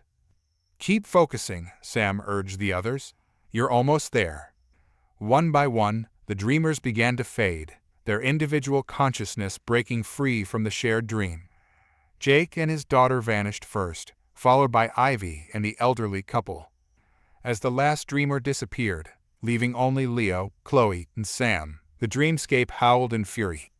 The protective dome cracked under the onslaught of chaotic dream energy. You two need to let go now, Sam said urgently. It's time to wake up. Chloe nodded, closing her eyes. In a flash of light, she was gone. Leo turned to Sam, a question forming on his lips, but Sam shook his head. No time. Wake up, Leo. Wake up now. With a final, monumental effort, Leo released his hold on the dreamscape. The world around him shattered like glass, and he felt himself falling. Leo's eyes snapped open, his heart pounding. He found himself in a strange, sterile room, surrounded by concerned alien faces and unfamiliar technology. As his mind struggled to process the transition, one thought crystallized with perfect clarity. Nothing would ever be the same again. The lab erupted into chaos as the dreamers began to awaken, their bodies jerking in the stasis pods. Ella and Jax rushed from pod to pod, monitoring vital signs and stabilizing neural patterns. Sam gasped as his consciousness snapped back to his physical body. They're awake, he managed to croak, his throat dry. It worked. Before anyone could celebrate, the lab doors hissed open. Zira strode in, her scales a turbulent mix of colors reflecting her agitation. Behind her, restrained by two of Zira's security drones, was a familiar figure, Vex Lorne. "Commander," Jax began, but Zira cut them off with a sharp gesture. "We have a situation," she announced, her voice tense. "Vex has brought troubling news." All eyes turned to the captive alien scientist. Despite his restraints, Vex managed to look smug. "Your little experiment has attracted some very unwelcome attention," he said, his multifaceted eyes gleaming. "The Galactic Council has learned of your activities on Earth. They're sending an inspection team as we speak." The room fell silent as the implications sank in. Ella was the first to break the silence. "What does this mean for us, for Earth?" Zira's scales darkened to a deep, troubled blue. "The Council oversees all interspecies research. If they find our methods unethical, the consequences could be severe, for all of us." Sam looked from the awakening dreamers to the aliens, his mind racing. "How much time do we have?" "The inspection team will arrive within 48 Earth hours," Vex supplied, seeming to relish the tension in the room. Jax's mechanical parts whirred as they processed the information. "That's not enough time to fully stabilize the dreamers and erase all evidence of our presence." "Then we need to make a decision," Zira said, her voice heavy with the weight of command. "Do we attempt to conceal our activities, or do we face the Council's judgment?" The lab erupted into heated debate. Ella argued passionately for transparency, citing the potential benefits of open collaboration between humans and aliens. Jax cautioned against revealing too much, fearing the Council might deem humanity too primitive for contact. As the argument raged, Sam noticed Leo Patel sitting up in his pod, looking disoriented but alert. He moved to Leo's side. "How are you feeling?" Sam asked quietly. Leo blinked, focusing on Sam. "Like I've lived 1,000 lifetimes in a single night. What happens now?" Sam sighed. "That's what we're trying to figure out." Zira's voice cut through the din. "Enough. We don't have time for debate. As the leader of this mission, the decision falls to me." All eyes turned to the alien commander. Her scales shifted through a kaleidoscope of colors before settling on a resolute silver. "We will not hide," Zira declared. "We will present our findings to the Council, including the unexpected developments with the Dreamers. But we must be prepared for any outcome." She turned to the newly awakened humans. "You 7 are now key witnesses in a matter of galactic importance. We'll need your cooperation to demonstrate the unique aspects of human consciousness we've discovered." The Dreamers exchanged nervous glances. Chloe Gray spoke up, her voice shaky but determined. "We'll help. After what we've experienced, how could we not?" Zira nodded gratefully, then addressed her team. "Prepare a comprehensive report on our findings. Jax, I need you to compile all the data on the shared dreamscape phenomenon. Ella, work with the Dreamers to document their experiences." As the lab burst into activity, Sam pulled Zira aside. "What about the rest of humanity? Don't they deserve to know what's happening?" Zira's expression softened slightly. "One step at a time, Sam. If the Council approves, full disclosure may be possible. If not—" She left the sentence unfinished, the implication hanging heavily in the air. Vex, still restrained, chuckled darkly. "You're all fools. The Council will never allow this level of interference with a developing species. You've doomed yourselves and possibly this entire planet." Zira signaled for the drones to remove Vex from the lab. As he was led away, she turned to address the entire group. "We have 48 hours to prepare our case for the Council," she announced. "Every piece of data, every personal account, could make the difference between Earth becoming part of the galactic community or being isolated for centuries to come." The gravity of the situation settled over humans and aliens alike. They had embarked on this journey seeking to understand the mysteries of sleep and consciousness. Now, they found themselves on the brink of reshaping the future of human-alien relations. As the countdown to the Council's arrival began, Sam looked around the lab at this unlikely alliance of humans and aliens. Despite the looming threat, he felt a glimmer of hope. They had already achieved the impossible by bridging the gap between their species. Perhaps, just perhaps, they could do it again on a galactic scale. With renewed determination, the team set to work, racing against time to prepare for a meeting that would determine the fate of two worlds and possibly reshape the understanding of consciousness throughout the universe. As the alien ship hummed with frantic activity, preparing for the Galactic Council's inspection, Leo Patel and Chloe Gray found themselves drawn back into the dreamscape. This time, however, it was different. The chaotic maelstrom had settled into a shimmering, ethereal landscape that seemed to pulse with consciousness itself.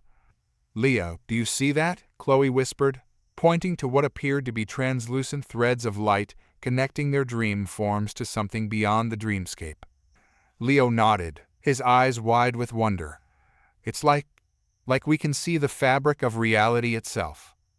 As they focused on these connections, their perception suddenly expanded.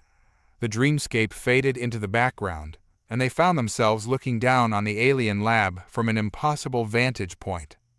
"Oh my God," Chloe gasped. "We can see them. The aliens, Sam, Ella, everyone." Leo watched in fascination as the aliens moved about the lab, their forms shimmering with complex energy patterns invisible to normal human perception. "It's incredible. It's like we're seeing their true forms, beyond just their physical bodies." As they observed, they noticed something else. The other dreamers, still unconscious in their pods, were beginning to exhibit strange phenomena. Ivy Chen's body was surrounded by a soft green glow, and small plants were sprouting from the metal floor around her pod. Jake Moss and his infant daughter seemed to be sharing a single, pulsating aura that expanded and contracted in perfect synchronization. Their abilities, Leo realized. They're manifesting in the real world. Back in the lab, alarms began blaring. Jacks rushed to the monitoring station, their mechanical parts whirring in agitation. "Commander Kell, the dreamers' neural patterns are destabilizing again, and I'm detecting anomalous energy signatures emanating from their bodies." Zira hurried over, her scales shifting to a concerned purple. "Explain." "It's as if their dream abilities are bleeding into physical reality," Jax reported. "Subject Chen is altering the molecular structure of the ship around her. The Moss subjects appear to be generating a localized temporal field." Ella, who had been working with Sam to prepare their report for the council, looked up in alarm. "That's impossible. Human brains aren't capable of affecting matter like that." "Apparently, they are now," Zira said grimly. "This complicates things significantly. If we can't control these manifestations, the Council will certainly deem humanity too dangerous for contact." In the dreamscape, Leo and Chloe exchanged worried glances. "We have to do something," Chloe said. "If we don't get this under control, Earth could be in serious danger." Leo nodded, his face set with determination. "We need to wake the others and help them control their abilities. But how do we reach them?" Chloe closed her eyes, concentrating. "I can sense them. Their minds are scattered across different dream realities. We'll have to enter each one and guide them back." "Like a psychic search and rescue," Leo mused. "All right, let's do it." As Leo and Chloe prepared to dive deeper into the dreamscape, the situation in the lab continued to deteriorate. The elderly couple, Mr. and Mrs. Zhang, had begun to phase in and out of visibility, their bodies flickering like faulty holograms. Sam watched in horror as the lab began to warp and twist around the dreamers' pods. "We need to wake them up now," he shouted over the blaring alarms. Zira shook her head. "We can't risk it. Forcibly severing their connection could cause irreparable damage to their minds and possibly to the fabric of reality itself. Given these new abilities." Ella, her scientific mind racing, had an idea. "What if we could communicate with them in the dream state, guide them back to consciousness?" Jax's optical sensors whirred as they considered the suggestion. "It's possible. We could modify the consciousness probe to establish a two-way link, but it would be extremely dangerous. Whoever goes in would be at risk of becoming trapped themselves. Sam stepped forward without hesitation. I'll do it. I've been in there before. I can do it again.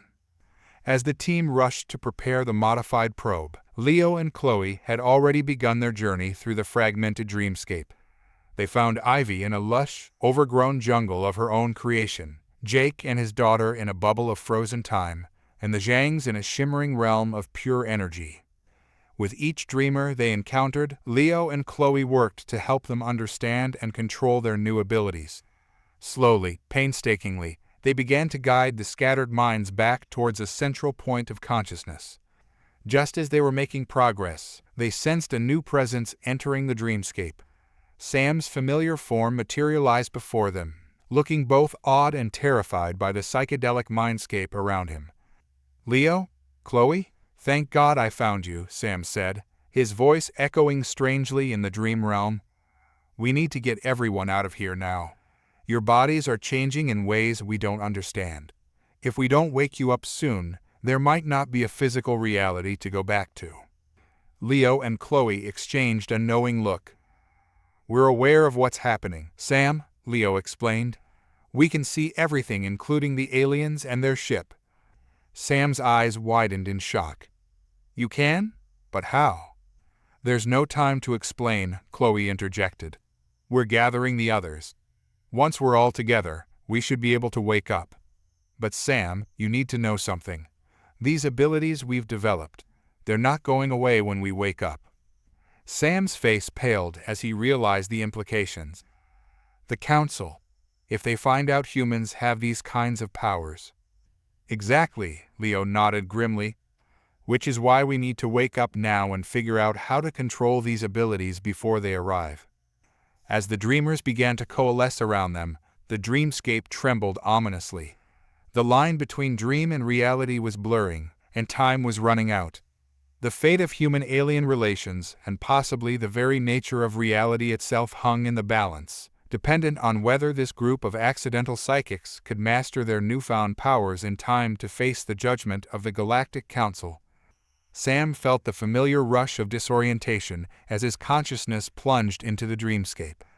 The world around him shimmered and shifted, a kaleidoscope of impossible colors and geometries. He steadied himself, focusing on his mission: find the dreamers and guide them back to reality. As he navigated the ever-changing landscape, Sam encountered fragments of the dreamers' subconscious minds. Ivy's lush jungles gave way to Jake's time-frozen bubbles, while the Zhang's energy realm pulsed with otherworldly power. But with each step, Sam felt a growing resistance, as if the dreamscape itself was fighting against his presence. Leo, Chloe, Sam called out, his voice echoing strangely in the fluid environment. Can you hear me? A distant voice responded, barely audible over the dreamscape's ambient hum. Sam moved towards it, pushing through layers of dream matter that seemed to grow denser with each passing moment.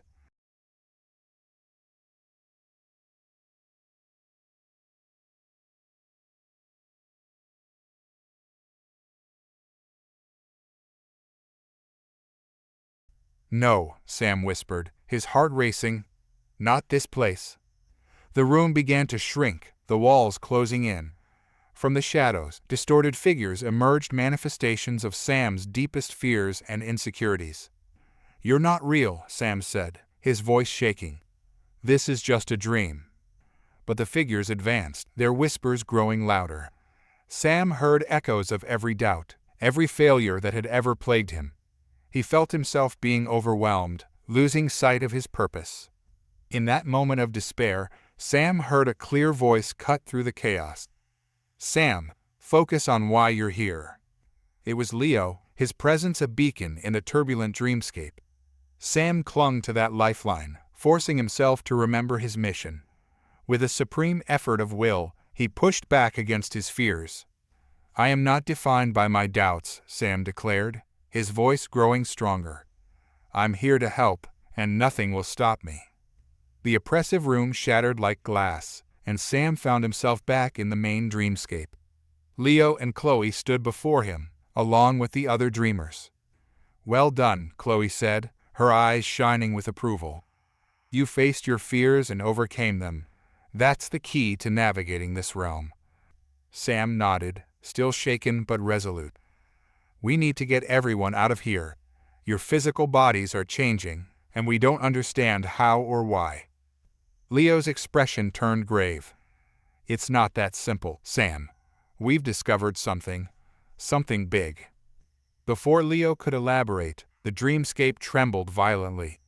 Cracks appeared in the fabric of the dream reality, and through them, Sam caught glimpses of the alien lab. What's happening? Sam asked, alarmed. The barriers between dream and reality are breaking down, Chloe explained. Our enhanced abilities in the dreamscape are bleeding into the physical world.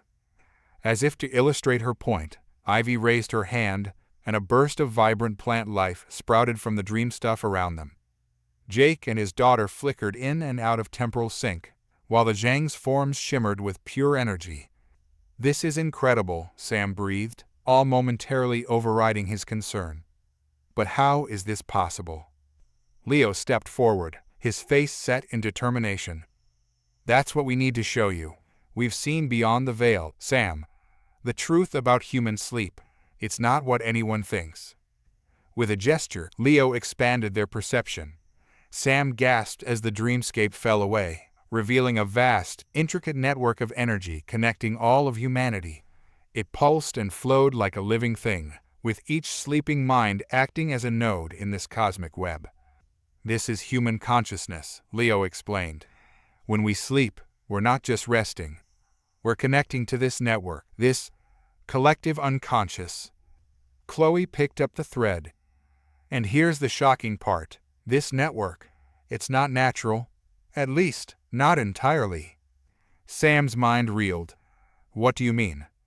Look closer, Chloe urged. As Sam focused, he began to see patterns in the energy flow patterns that were distinctly artificial. With a jolt of recognition, he realized they resembled the alien technology he'd seen on the ship. It can't be, Sam whispered.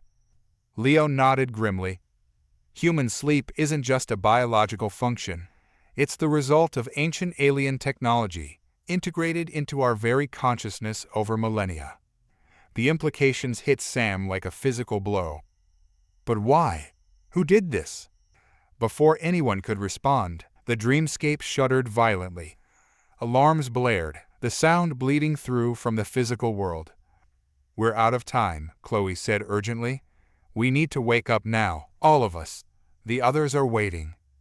As the dreamers gathered around Sam, preparing to make the leap back to consciousness, he couldn't shake the feeling that they were on the brink of uncovering a truth that would shake the foundations of both human and alien societies. With a final, wrenching sensation, the dreamscape dissolved. Sam opened his eyes to the chaos of the alien lab, his mind racing with questions. As he looked at the awakening dreamers, their bodies still shimmering with otherworldly energy, he knew that the real challenge was only just beginning. The truth about human sleep and its connection to alien technology was out there, waiting to be unraveled, and with the Galactic Council's arrival imminent, the clock was ticking. The fate of two worlds now hung in the balance, hinging on the mysteries of the human mind and the ancient secrets buried in the very act of dreaming. The alien ship's docking bay hummed with nervous energy as Zira Kell and her team stood at attention, awaiting the arrival of the Galactic Council's inspection team. Sam, Ella, and the newly awakened dreamers huddled together nearby, still coming to terms with their recent revelations. With a hiss of pressurized air, the sleek, obsidian shuttle of the inspection team touched down. The door slid open, revealing a towering figure that seemed to absorb light rather than reflect it. Nora Vin, the lead inspector, stepped out, her multifaceted eyes scanning the assembled group with unnerving intensity. Commander Kell, Nora's voice resonated with a metallic undertone. We've received concerning reports about your activities on this planet. Zira's scales rippled with a mix of deference and defiance. Inspector Vin, I assure you our research has been conducted within the boundaries of galactic law. Nora's gaze shifted to the humans. And yet you've made direct contact with the indigenous species. Explain. Before Zira could respond, Jax Quill stepped forward, their mechanical parts whirring anxiously. It was an unforeseen circumstance, Inspector. The human sleep patterns exhibited anomalies that required closer study. Nora's eyes narrowed. Sleep patterns? You risked exposure of our existence for something so trivial? Sam, unable to contain himself, spoke up. It's not trivial. There's something incredible happening here, something that could change everything we thought we knew about consciousness. The inspection team bristled at the human's interruption. One of Nora's subordinates, a gelatinous being named Click-Zor, burbled indignantly. The primitive speaks out of turn. This is highly irregular, Inspector Vin. Nora raised a hand to silence her team. Indeed. Commander Kell, perhaps you'd care to explain why these humans are present for an official inspection. Zira straightened, her scales settling into a determined pattern. These individuals are key to our research. Their unique experiences have provided invaluable data on the nature of human consciousness. Experiences? Nora pressed. What exactly have you been doing here, Commander? As Zira began a carefully worded explanation of their sleep studies, carefully omitting any mention of the dreamscape crisis or the humans' newfound abilities, Leo and Chloe exchanged worried glances. They could sense the rising tension in the room, the conflicting energies of the various alien factions swirling around them like a storm about to break. Ella, noticing their discomfort, leaned in and whispered, "Are you two okay?" Chloe shook her head slightly. "Something's not right. There's more going on here than just an inspection." Leo nodded in agreement. "I can feel it too. It's like there are hidden agendas clashing all around us." As if on cue, Vex Lorne's voice cut through the tense atmosphere. "Inspector Vin, I must insist that you hear my side of the story. Commander Kell's team has been engaging in reckless experimentation, endangering not only these humans, but potentially the entire planet." Nora's attention snapped to Vex. "You were not part of the official research team, Dr. Lorne. What is your role in this situation?" Vex's multifaceted eyes gleamed with barely concealed triumph. "I am here as a concerned scientist, Inspector. I've witnessed firsthand the dangerous path Commander Kell is treading." The room erupted into a cacophony of accusations and defenses. Alien translators struggled to keep up with the various languages and dialects being shouted across the docking bay. The humans watched in growing alarm as the situation spiraled out of control. Suddenly, a piercing screech cut through the chaos. All eyes turned to Jake Moss, who was clutching his head in agony. His infant daughter, still in his arms, began to wail. "Jake," Sam rushed to his side. "What's wrong?" Through gritted teeth, Jake managed to gasp. "The noise. It's too much. I can hear everything."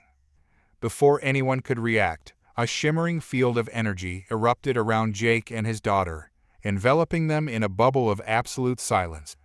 The aliens recoiled in shock, while Nora Vin's eyes widened in a rare display of surprise. "What is the meaning of this?" she demanded, her voice cutting through the stunned silence.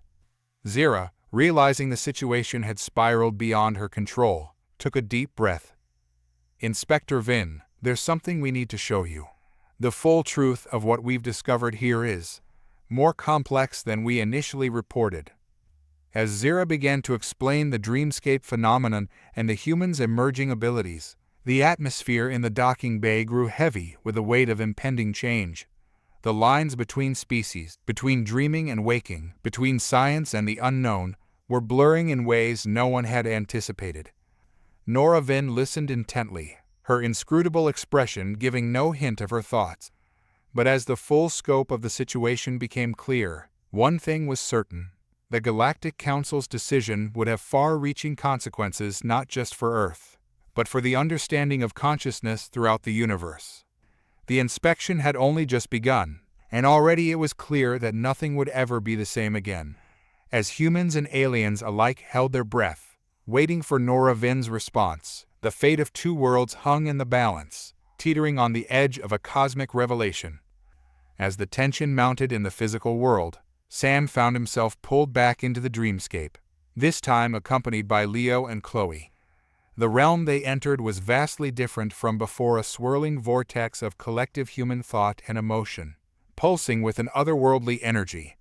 "It's even more unstable now," Leo observed, his form shimmering with dream energy. "We need to find the others quickly." Chloe closed her eyes, extending her psychic senses. "I can feel them. They're scattered throughout different layers of the dreamscape. It's like they've each created their own pocket reality." Sam nodded, trying to focus amidst the chaos. "Okay, so how do we reach them?" Leo's eyes lit up with an idea. "We can use our abilities to shape the dreamscape. If we work together, we might be able to create pathways to each dreamer." As if in response to his words, the swirling energy around them began to coalesce, forming a series of shimmering bridges stretching out in different directions.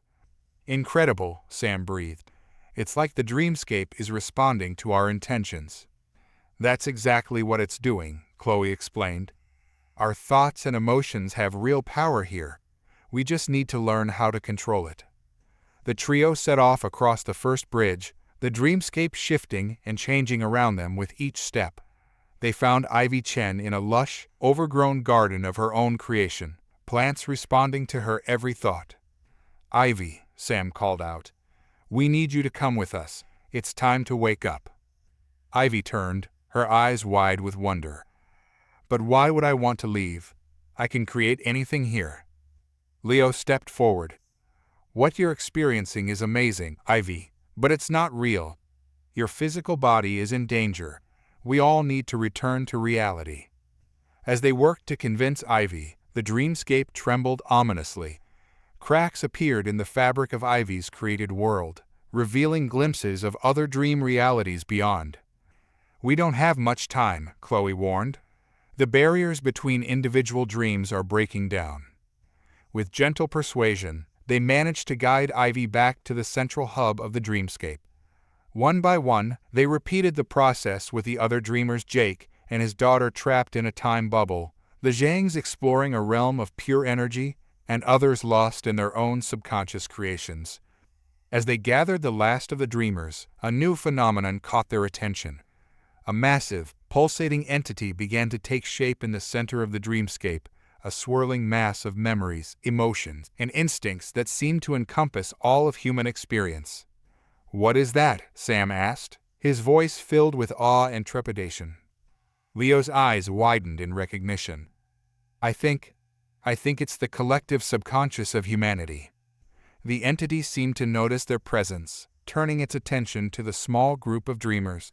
Suddenly, they were flooded with a torrent of information and sensations, the accumulated knowledge and experiences of countless generations. Chloe gasped, overwhelmed by the influx. "It's showing us the true purpose of sleep." Through the shared vision, they saw the evolutionary journey of human consciousness. Sleep wasn't just a time for physical rest, but a crucial period for the mind to process information, consolidate memories, and connect to a vast network of shared human experience. The alien technology, Sam realized, it didn't create human sleep. It enhanced what was already there, connecting us in ways we never imagined. The collective subconscious pulsed an affirmation, conveying a sense of ancient purpose. Sleep was humanity's gateway to a higher level of consciousness, a tool for survival and growth that had evolved over millennia. As the vision faded, the dreamers found themselves forever changed by the experience. They now understood that their newfound abilities weren't just random occurrences, but the awakening of latent potential that had always existed within the human mind. "We need to share this knowledge," Leo said urgently. "The aliens, the Galactic Council, they need to understand what's really happening here." Chloe nodded in agreement. "But first, we need to wake up. We can't let the physical world fall apart while we're exploring the depths of our consciousness." Sam took a deep breath, centering himself. "All right, everyone. Focus on your physical bodies. Remember who you are outside of this dream. It's time to go back." As the dreamers concentrated, the dreamscape around them began to fade. The bridges of energy dissipated, and the swirling vortex of collective thought receded. Just before they fully awakened, The entity of the collective subconscious reached out one last time, imparting a final message: remember. With a jolt, Sam opened his eyes to the chaotic scene in the alien ship's docking bay. The inspection team was still in heated discussion with Zira and her team, oblivious to the profound journey the Dreamers had just experienced.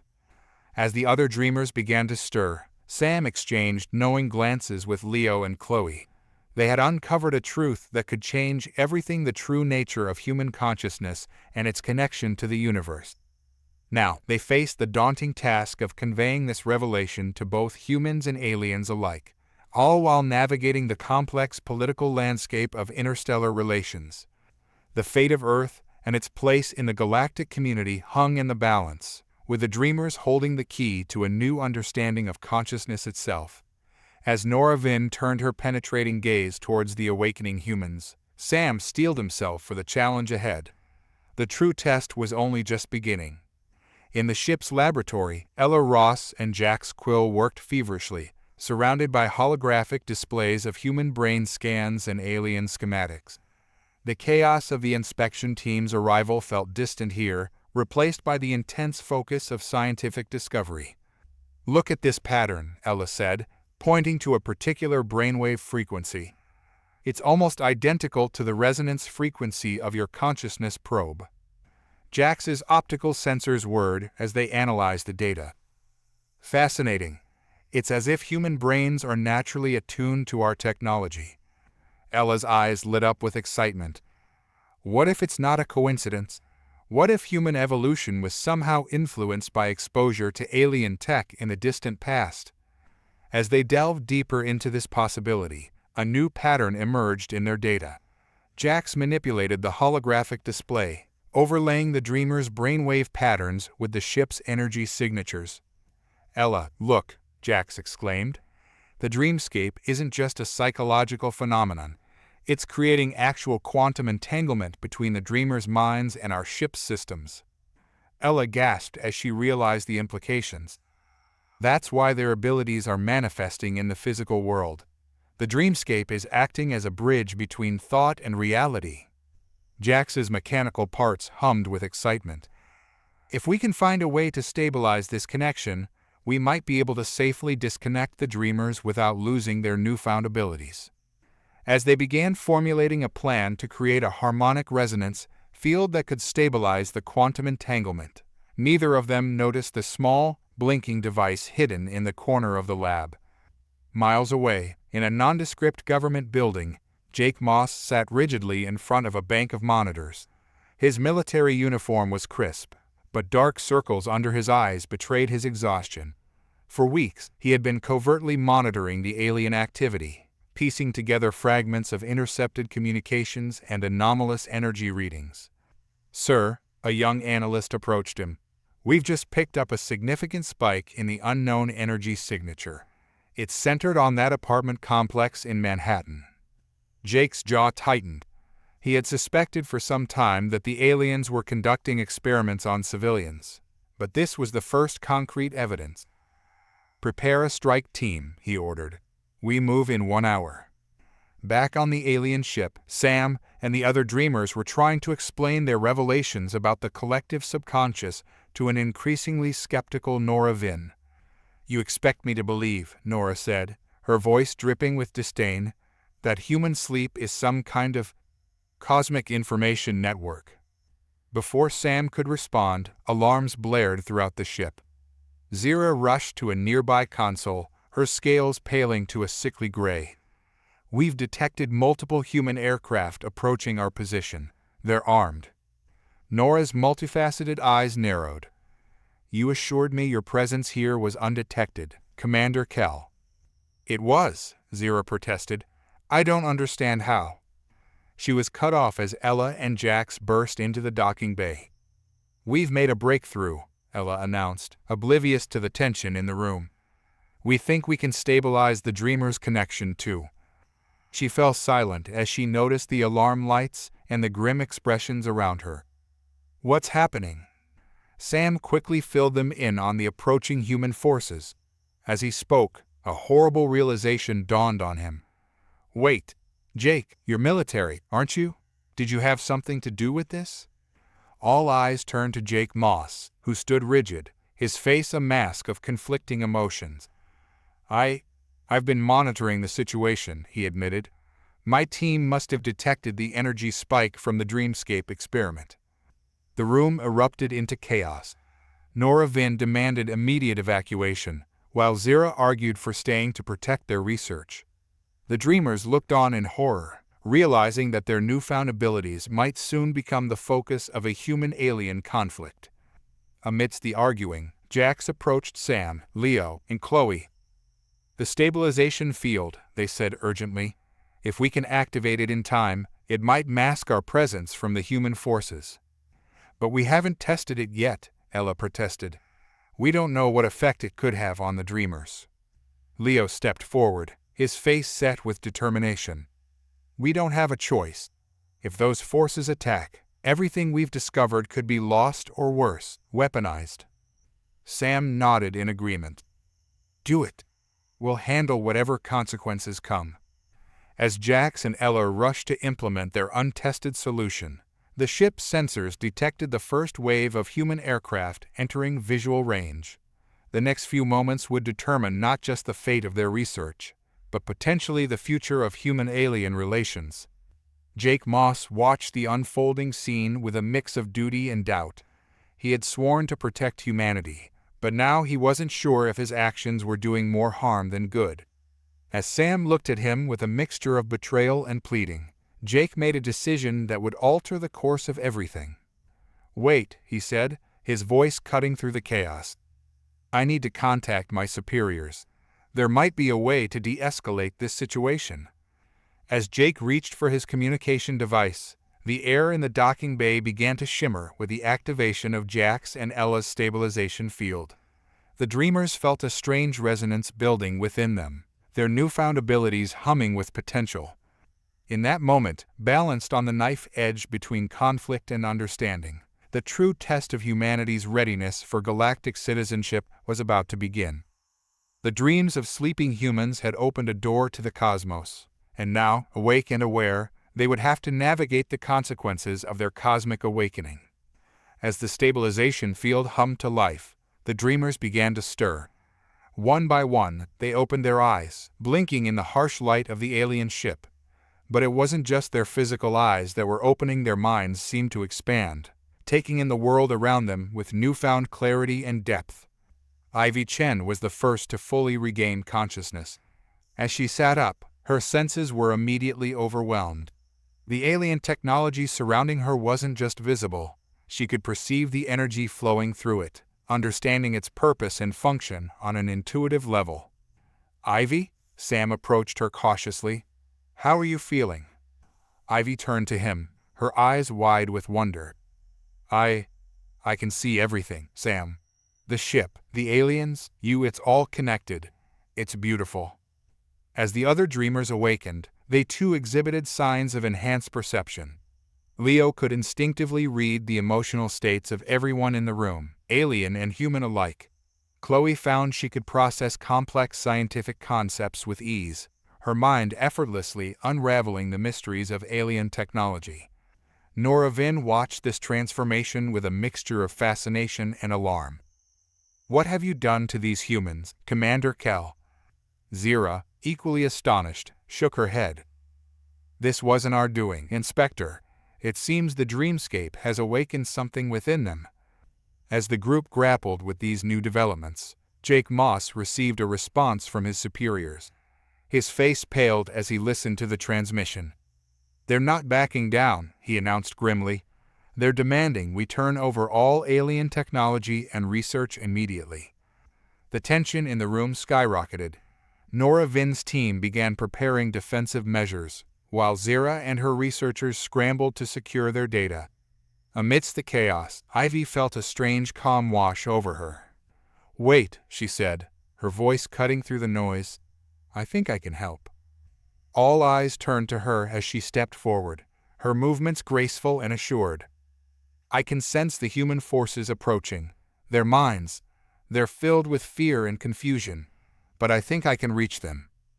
Before anyone could stop her, Ivy closed her eyes and extended her consciousness outward. The others watched in awe as a soft green glow enveloped her body. Miles away, in the cockpit of the lead fighter jet, the pilot suddenly felt a wave of calm wash over him. Images flooded his mind, visions of a united Earth, of humans and aliens working together to unlock the secrets of the universe. He felt a deep, instinctive understanding that the aliens meant no harm, that there was so much to be gained from cooperation.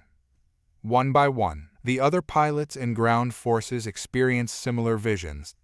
The tension drained from their bodies, replaced by a sense of wonder and possibility.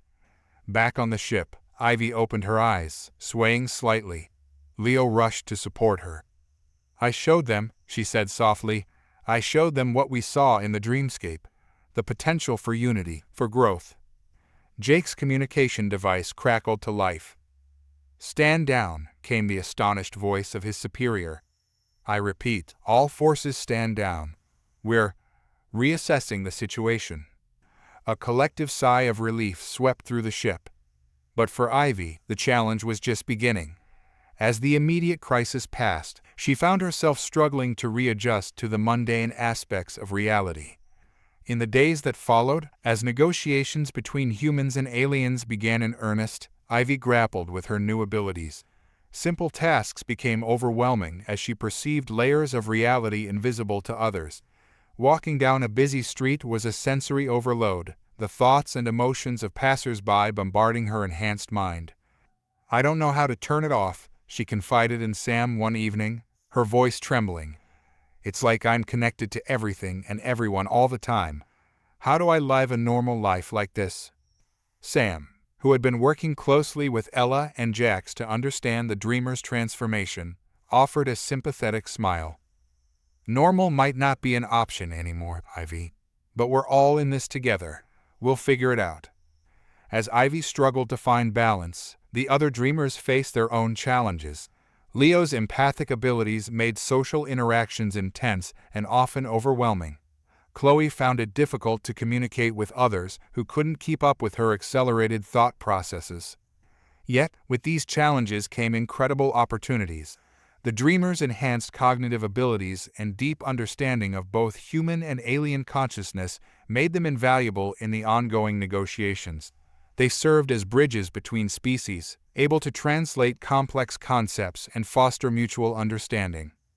Ivy, despite her struggles, found herself at the forefront of a new field of study, one that blended human psychology, alien technology, and the newly discovered realms of consciousness.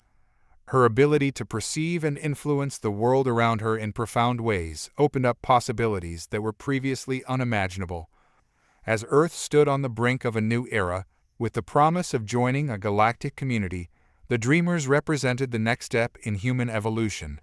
They were living proof of humanity's potential, of the untapped abilities that lay dormant within the human mind. But with this great power came great responsibility.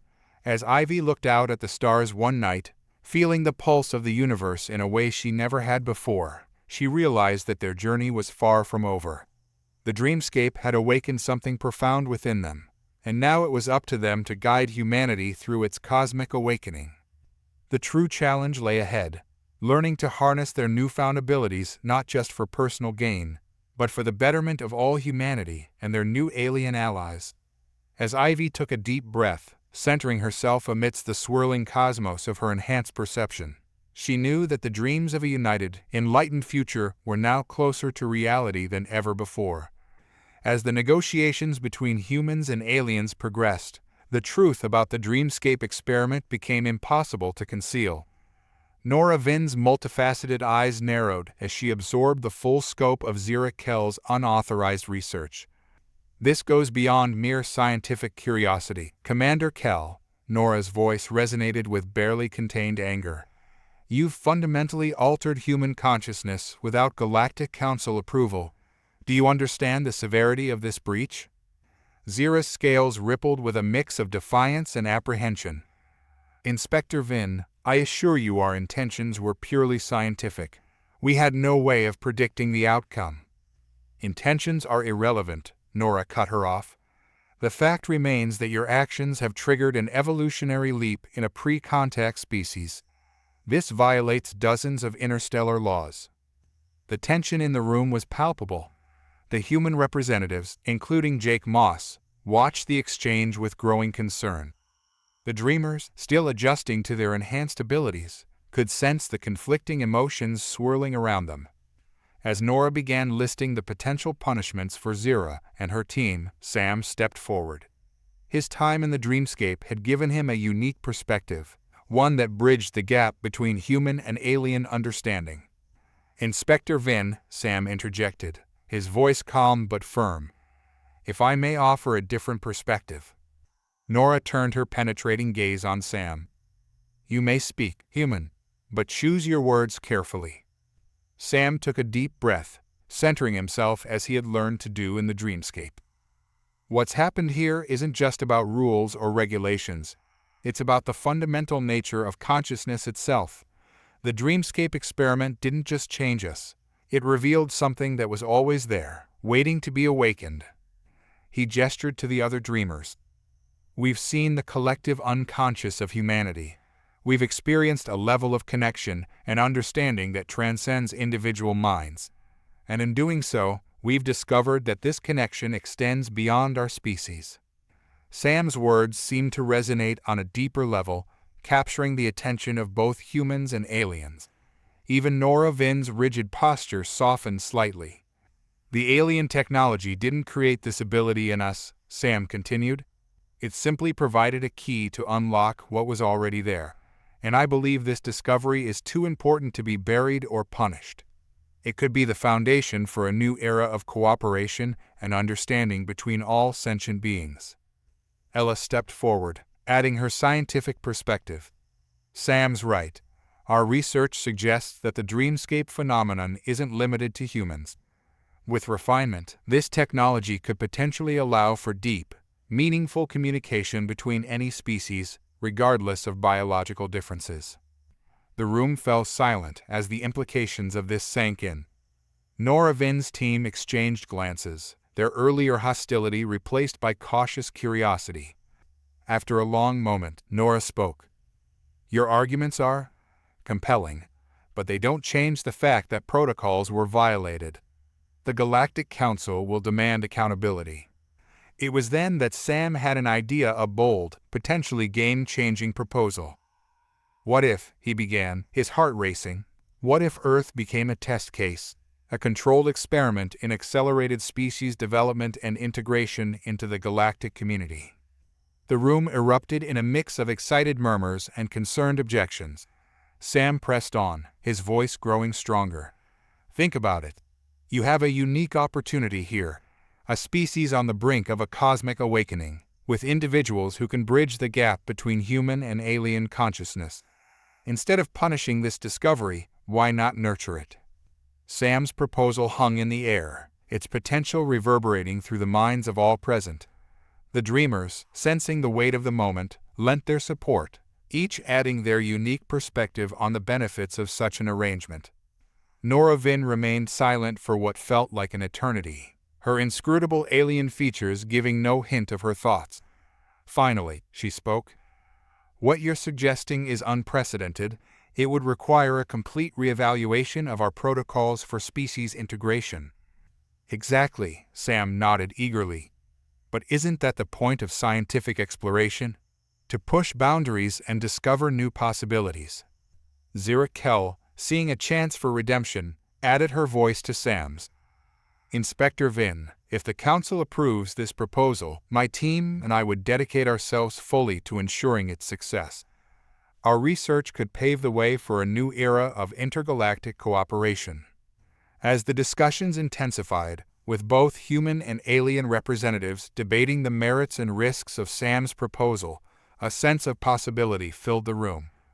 The dreamers, with their enhanced perceptions, could almost see the threads of potential futures weaving together.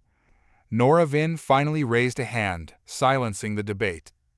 "I will present this proposal to the Galactic Council," she announced. "But be warned, the scrutiny on this project will be unprecedented. The fate of Earth's integration into the galactic community will rest on its success." As the gravity of the situation settled over the room, Sam realized that his experiences in the dreamscape had led to this moment. They stood on the precipice of a new chapter in human history, one that could redefine humanity's place in the cosmos. The chapter ended with a sense of both excitement and trepidation. The dreamscape had opened doors that could never be closed, and now, for better or worse, Earth was about to become the focal point of a grand cosmic experiment. As Sam looked around at the faces of humans and aliens alike, he knew that the true challenge was only just beginning. The conference room aboard the alien ship buzzed with tension as Sam's proposal hung in the air. Human and alien representatives sat around a large, holographic table, their faces light by the soft glow of alien technology. Zira Kell was the first to break the silence. "This is an unprecedented opportunity," she said, her scales shimmering with excitement. "A joint research initiative could unlock secrets of consciousness we've only dreamed of." Jake Moss, representing Earth's military interests, leaned forward with a frown. "And what happens if this unlocked potential turns out to be dangerous? We could be opening Pandora's box." Ella Ross, her eyes bright with scientific curiosity, countered. "But that's precisely why we need to study it, Jake. If this potential exists within humanity, isn't it better to understand and guide it rather than let it develop unchecked?" As the debate heated up, Klix Zor, a gelatinous alien scientist known for their skepticism, undulated forward. Their translucent form rippled with barely contained disdain.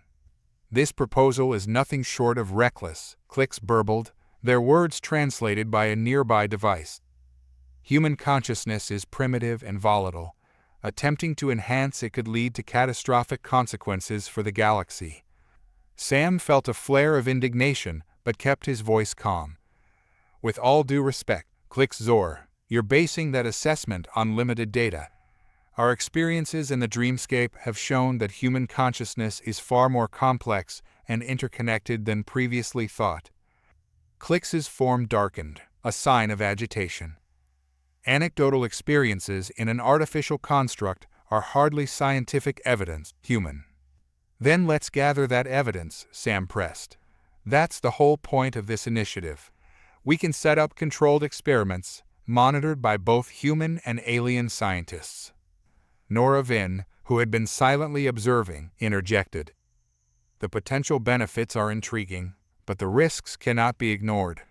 How do you propose to contain any unforeseen consequences, Sam Carter?" Sam took a deep breath, feeling the weight of all eyes on him. "We start small. Controlled groups, rigorous safety protocols. We can establish a joint ethics committee to oversee every stage of the research." Leo Patel, his enhanced empathic abilities sensing the room's conflicting emotions, spoke up. "There's fear here, on both sides. But there's also hope and curiosity. We have a chance to bridge the gap between our species in a way that's never been possible before." Chloe Gray added, "Our enhanced cognitive abilities aren't just party tricks. They represent a fundamental shift in human potential. If we can understand and harness this, it could revolutionize everything from medicine to interstellar communication." The debate continued, with arguments flying back and forth. Klix Zor remained adamantly opposed, warning of the dangers of accelerating a species' evolution. Jake Moss voiced concerns about military applications and the need for strict controls. As the discussion reached a fever pitch, Ivy Chen, who had been quietly absorbing the conversation, suddenly stood. The room fell silent as she began to speak, her voice soft but filled with an undeniable power. "I understand the fears and doubts," she said, her eyes seeming to look beyond the room. "I feel them too, but I've also seen what's possible. In the dreamscape, I touched minds across the planet. I felt the collective hopes and dreams of humanity, and I sensed something more, a connection to something greater, something that spans the cosmos." She turned to Klix Zor, her gaze unwavering. "Our consciousness isn't primitive, Klix Zor. It's part of the same cosmic tapestry as yours. We're just beginning to understand how to read it." The room was silent for a moment, absorbing Ivy's words. Even Klix seemed taken aback by the depth of her insight. Finally, Nora Vin spoke. This proposal carries great risk, but also great potential. I will recommend to the Galactic Council that we proceed, but with stringent oversight and clear boundaries. She fixed Sam with a penetrating stare. You will bear much of the responsibility for this, Sam Carter. Are you prepared for the consequences if this goes wrong? Sam felt the weight of the moment, but also a surge of determination. I am, he said firmly. We have a chance to push the boundaries of what's possible, to bring our species together in understanding rather than fear. It's worth the risk. As the meeting adjourned, with plans to draft a formal proposal for the Galactic Council, Sam felt a mix of exhilaration and trepidation. They were about to embark on a journey that could redefine humanity's place in the universe. Zor approached Sam as the others filed out. I still have my doubts, human, the alien scientist burbled. But I admit, your species continues to surprise me. Perhaps there is more to learn here than I initially thought. Sam nodded, recognizing the olive branch for what it was. That's all we're asking for, Zor. A chance to learn together. As they left the conference room, the ship hummed with a new energy. The Joint Human-Alien Research Initiative was taking its first tentative steps, carrying with it the hopes and fears of two worlds. The dreamscape had opened a door, and now, awake and aware, humanity was poised to step through it into a new era of cosmic exploration and self-discovery. As the Joint Human-Alien Research Initiative began to take shape, a new complication arose from an unexpected source. Ethan Cruz, one of the original dreamers who had been relatively quiet since awakening, suddenly became the center of attention. It started with small things, Ethan correctly predicting minor events around the research facility. But as days passed, his predictions became more significant and undeniable. He foresaw equipment malfunctions, unexpected visitors, even a minor earthquake that shook the facility.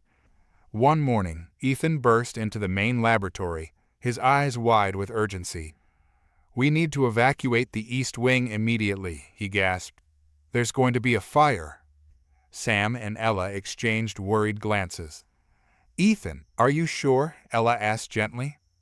Before Ethan could respond, alarms blared throughout the facility. Smoke began billowing from the direction of the East Wing. As the incident was dealt with, Sam pulled Ethan aside. How long have you been having these visions? Ethan ran a hand through his disheveled hair. A few weeks now.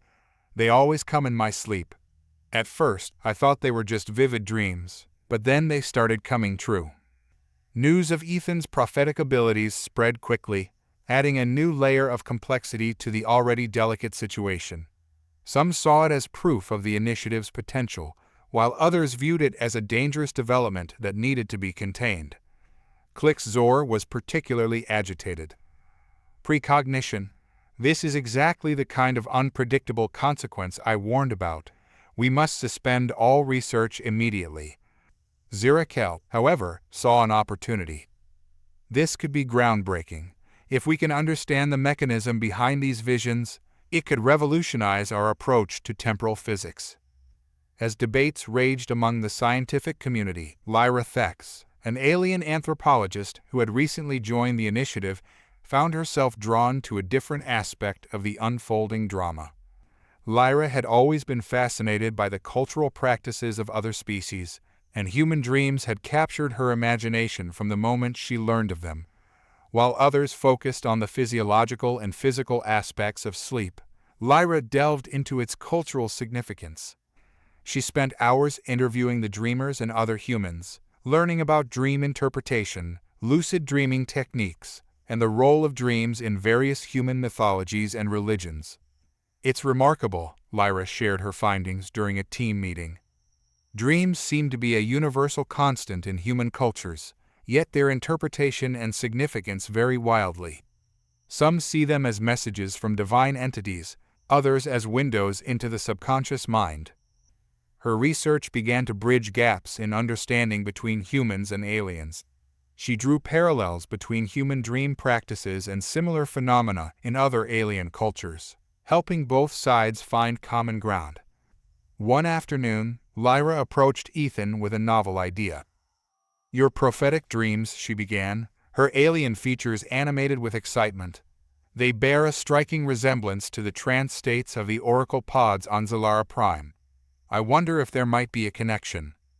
This insight led to a new avenue of research, combining Ethan's abilities with alien trance techniques. The results were promising, offering more control over the prophetic visions and a deeper understanding of their nature. As Lyra's work gained recognition, she found herself becoming an unexpected mediator between species. Her ability to contextualize human dreams within a broader galactic framework helped alleviate some of the fears surrounding the research. However, not everyone was comfortable with the direction things were taking. Jake Moss, ever vigilant about security concerns, voiced his worries during a high-level briefing. "We're moving too fast," he argued. "Prophetic visions, enhanced abilities, how can we be sure we're not opening ourselves up to manipulation or invasion?" Sam, who had been working closely with both Ethan and Lyra, countered, "That's why this initiative is so important, Jake. We're not just stumbling around in the dark anymore. We're learning, adapting, and most importantly, we're doing it together with our alien allies." Nora Vin, who had been observing the project's progress with keen interest, offered a measured response. "While the concerns are valid, the potential benefits cannot be ignored. However, we must establish stricter protocols for handling unforeseen developments like Ethan's abilities." As the meeting concluded, Sam felt a mix of excitement and trepidation. Ethan's prophetic dreams and Lyra's cultural insights were pushing the boundaries of their understanding, opening up new possibilities but also new risks. That night, as the facility settled into its nocturnal rhythm, Ethan jolted awake from another vision. This one was different, more vivid, more urgent. He saw flashes of a massive alien fleet, of worlds in turmoil, and at the center of it all, Earth changed in ways he couldn't comprehend. As Ethan rushed to report his vision, he couldn't shake the feeling that they were on the brink of something much bigger than they had ever imagined. The dreams that had once been a simple biological function were now becoming a gateway to the future of not just humanity, but the entire galaxy.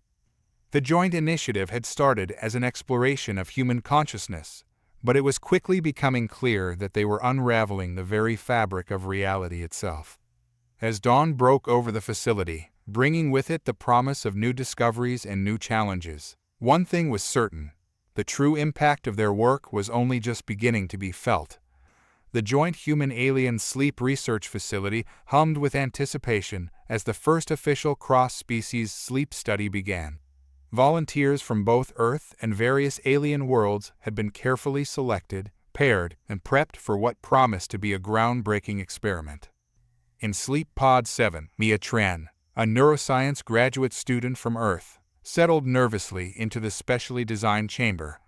Next to her, separated by a transparent barrier, Dax Kron, a crystalline being from the planet Xyrox, arranged his faceted body into a meditative pose. "Remember," Eller Ross's voice came through the intercom, "the goal is to achieve simultaneous REM sleep. The neural link will activate automatically once you both enter the correct brainwave state."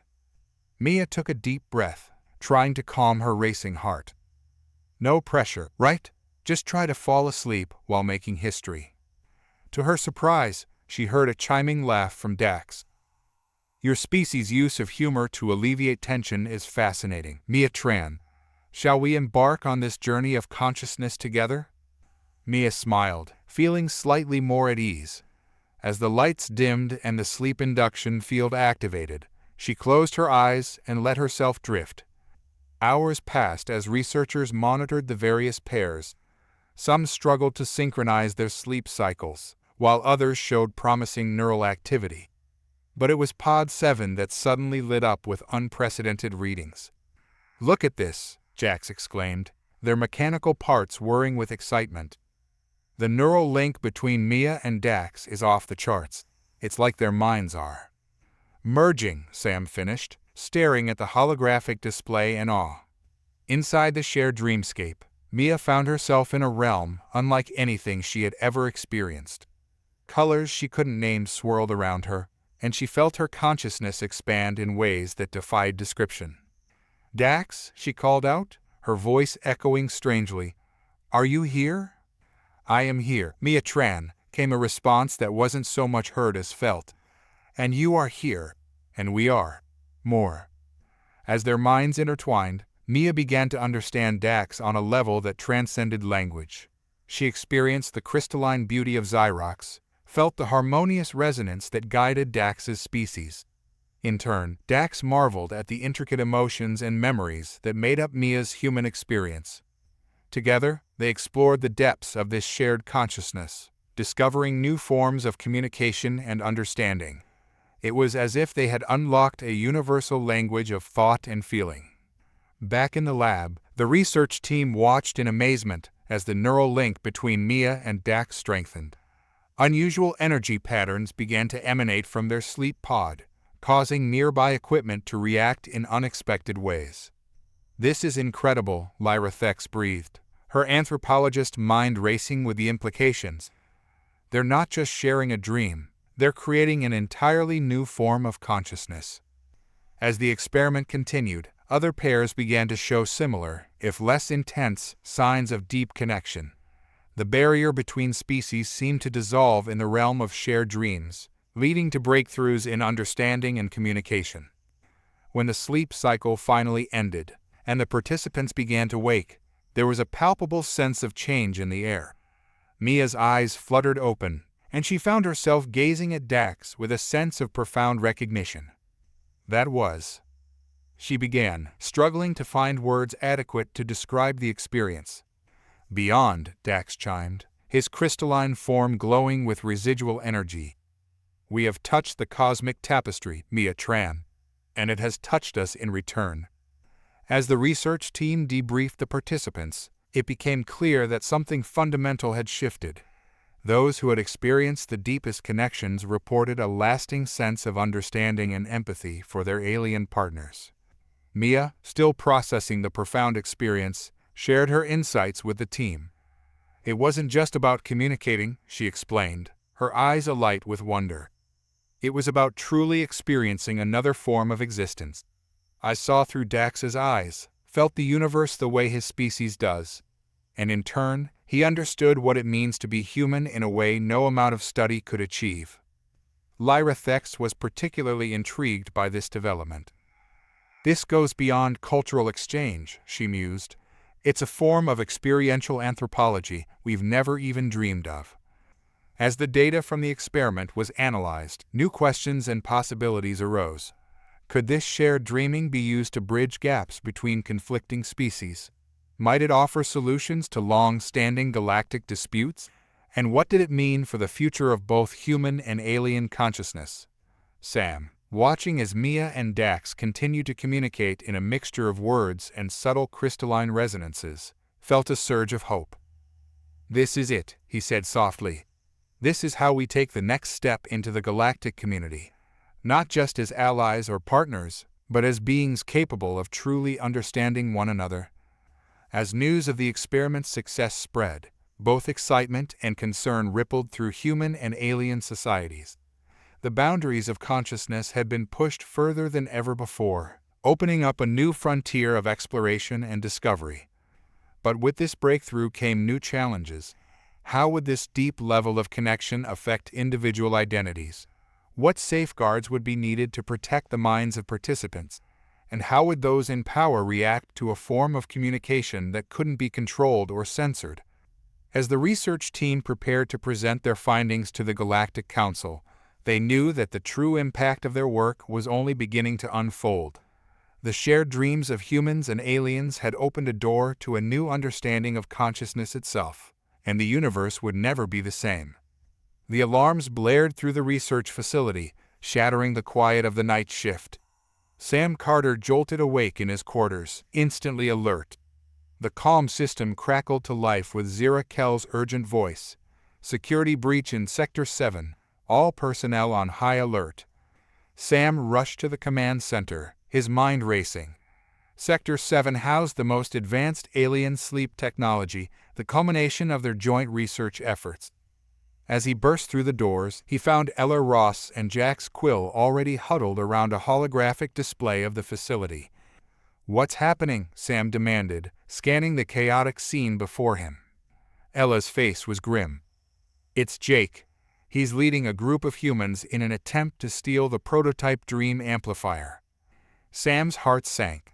Jake Moss, once their ally, had grown increasingly paranoid about alien influence. But this was beyond anything they had anticipated. "How did they get past our security?" Zira asked, her scales flickering with agitation. Jax's mechanical eyes whirred as they analyzed the data. "They used insider knowledge.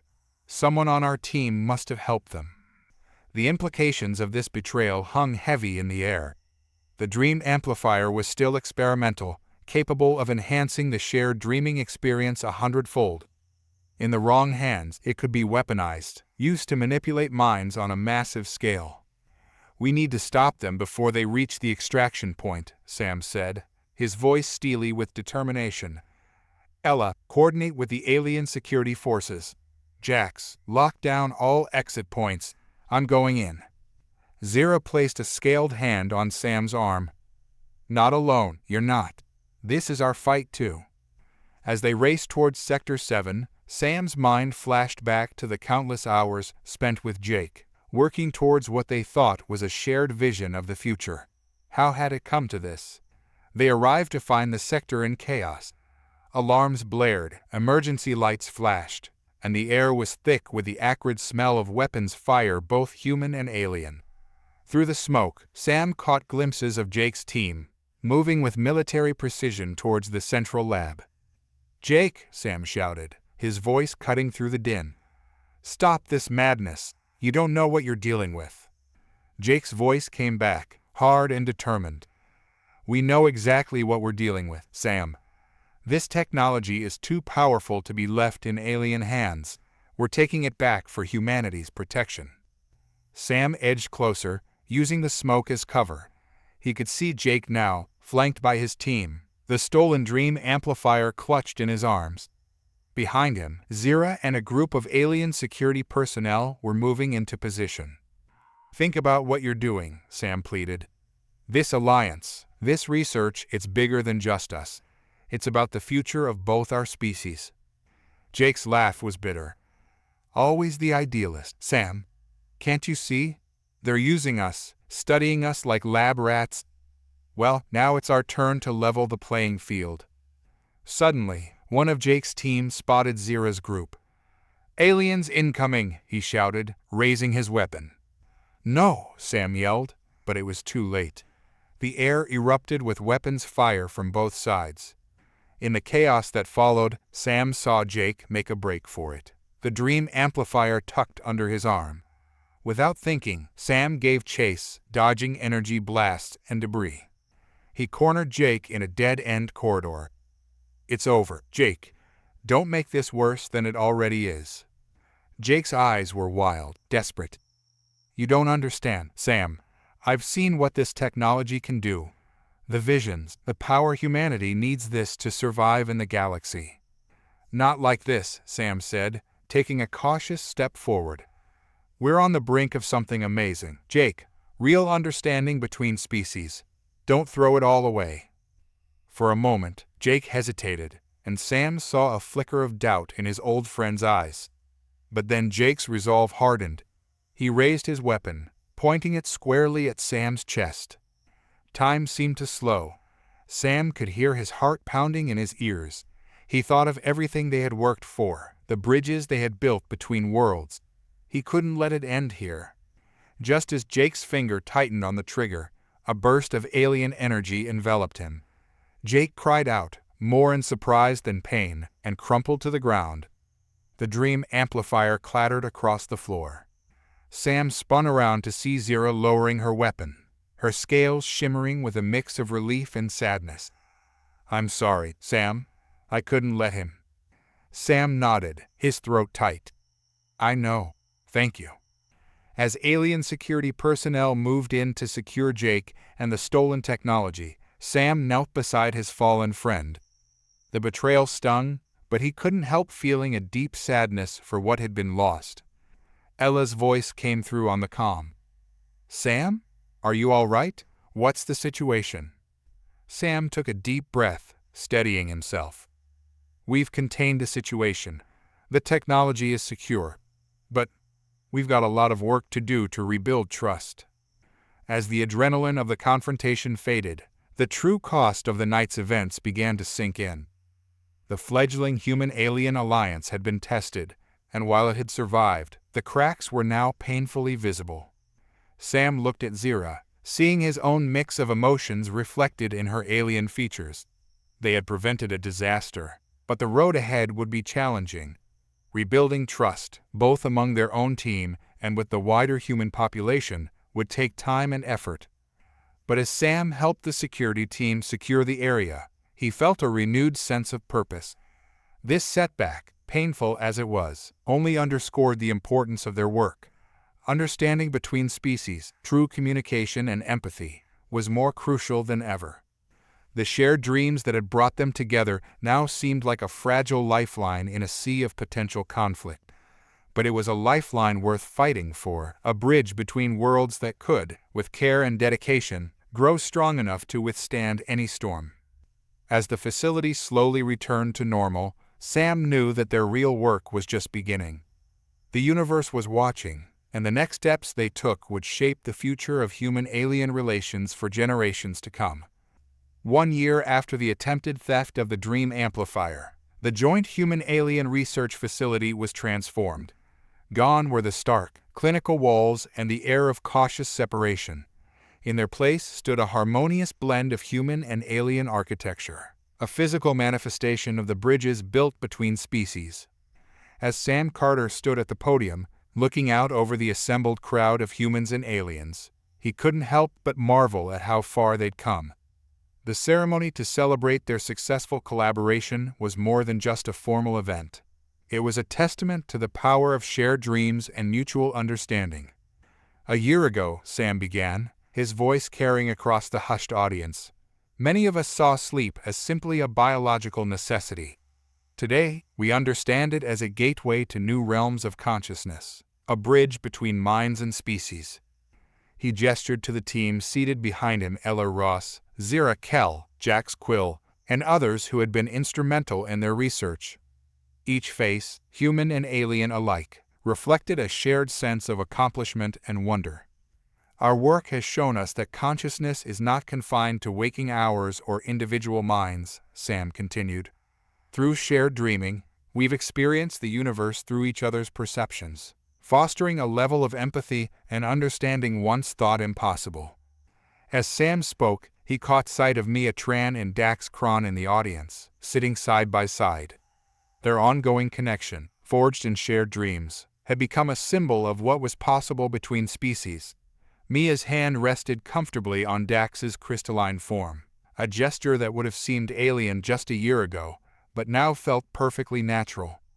"We've learned that the boundaries of consciousness are far more fluid than we ever imagined," Sam said, his voice filled with wonder. "Alien species that once communicated through complex harmonics now dream in human metaphors. Humans have experienced the multidimensional thought processes of crystalline beings." He paused, remembering his own journey. From a skeptic who could barely believe in the reality of alien life, to a man who had walked through the dreams of a dozen different species.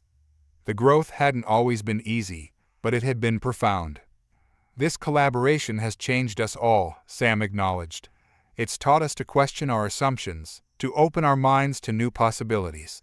We've faced challenges, moments of misunderstanding, fear, even betrayal. But each obstacle has only strengthened our resolve and deepened our connection." In the front row, Sam saw Jake Moss, recently released from rehabilitation. Their eyes met, and Jake gave a small nod. The road to reconciliation had been long and difficult, but Jake's unique insights into the dangers of the technology had ultimately proved valuable in developing safeguards. "As we move forward," Sam continued, his voice growing stronger, "we stand on the brink of even greater discoveries. Our next phase of research promises to push the boundaries of consciousness even further." A ripple of excitement passed through the crowd. Rumors had been circulating about the new project, but details had been kept tightly under wraps. "We've only scratched the surface of what's possible when minds connect across the vastness of space," Sam said, a glint of excitement in his eyes. "Our next endeavor will explore the potential for a galactic dream network, a way for sleeping minds to connect across light years, sharing knowledge and experiences on an unprecedented scale." The audience buzzed with anticipation. The implications of such a network were staggering: instant communication across vast distances, the ability to experience alien worlds without physical travel, a true melding of galactic cultures and consciousnesses. "But beyond the scientific achievements," Sam said, his voice softening, "what we've truly gained is a new way of seeing ourselves and our place in the universe. We are no longer alone, no longer confined to our individual perspectives. In our shared dreams, we found a common language of the soul." As Sam concluded his speech, the assembly rose in a standing ovation. Humans and aliens alike cheered, their voices blending in a harmony that transcended species. The air hummed with possibility, with the promise of adventures yet to come. Later, as the celebration continued around him, Sam found a quiet moment to slip away. He made his way to the observation deck, gazing out at the star-filled sky. Each point of light now held new meaning, potential connections, undiscovered consciousnesses waiting to be explored. Ella joined him, her eyes reflecting the starlight. "Quite a journey we've been on, huh?" she said softly. Sam nodded, a smile playing on his lips. "And it's only the beginning. Can you imagine what we'll discover next?" As they stood there, contemplating the vast expanse of space and consciousness that lay before them, Sam felt a profound sense of peace. The universe was vast and full of wonders, but in their shared dreams, they had found a way to bridge the gaps between worlds. The next phase of their research beckoned, promising new challenges and unimaginable discoveries. But whatever lay ahead, Sam knew that the connections they had forged between humans and aliens, between waking and dreaming, would light the way forward. As the celebration continued behind them, Sam and Ella turned their gaze to the stars, ready to dream new dreams and explore the endless possibilities that awaited them in the realm of shared consciousness.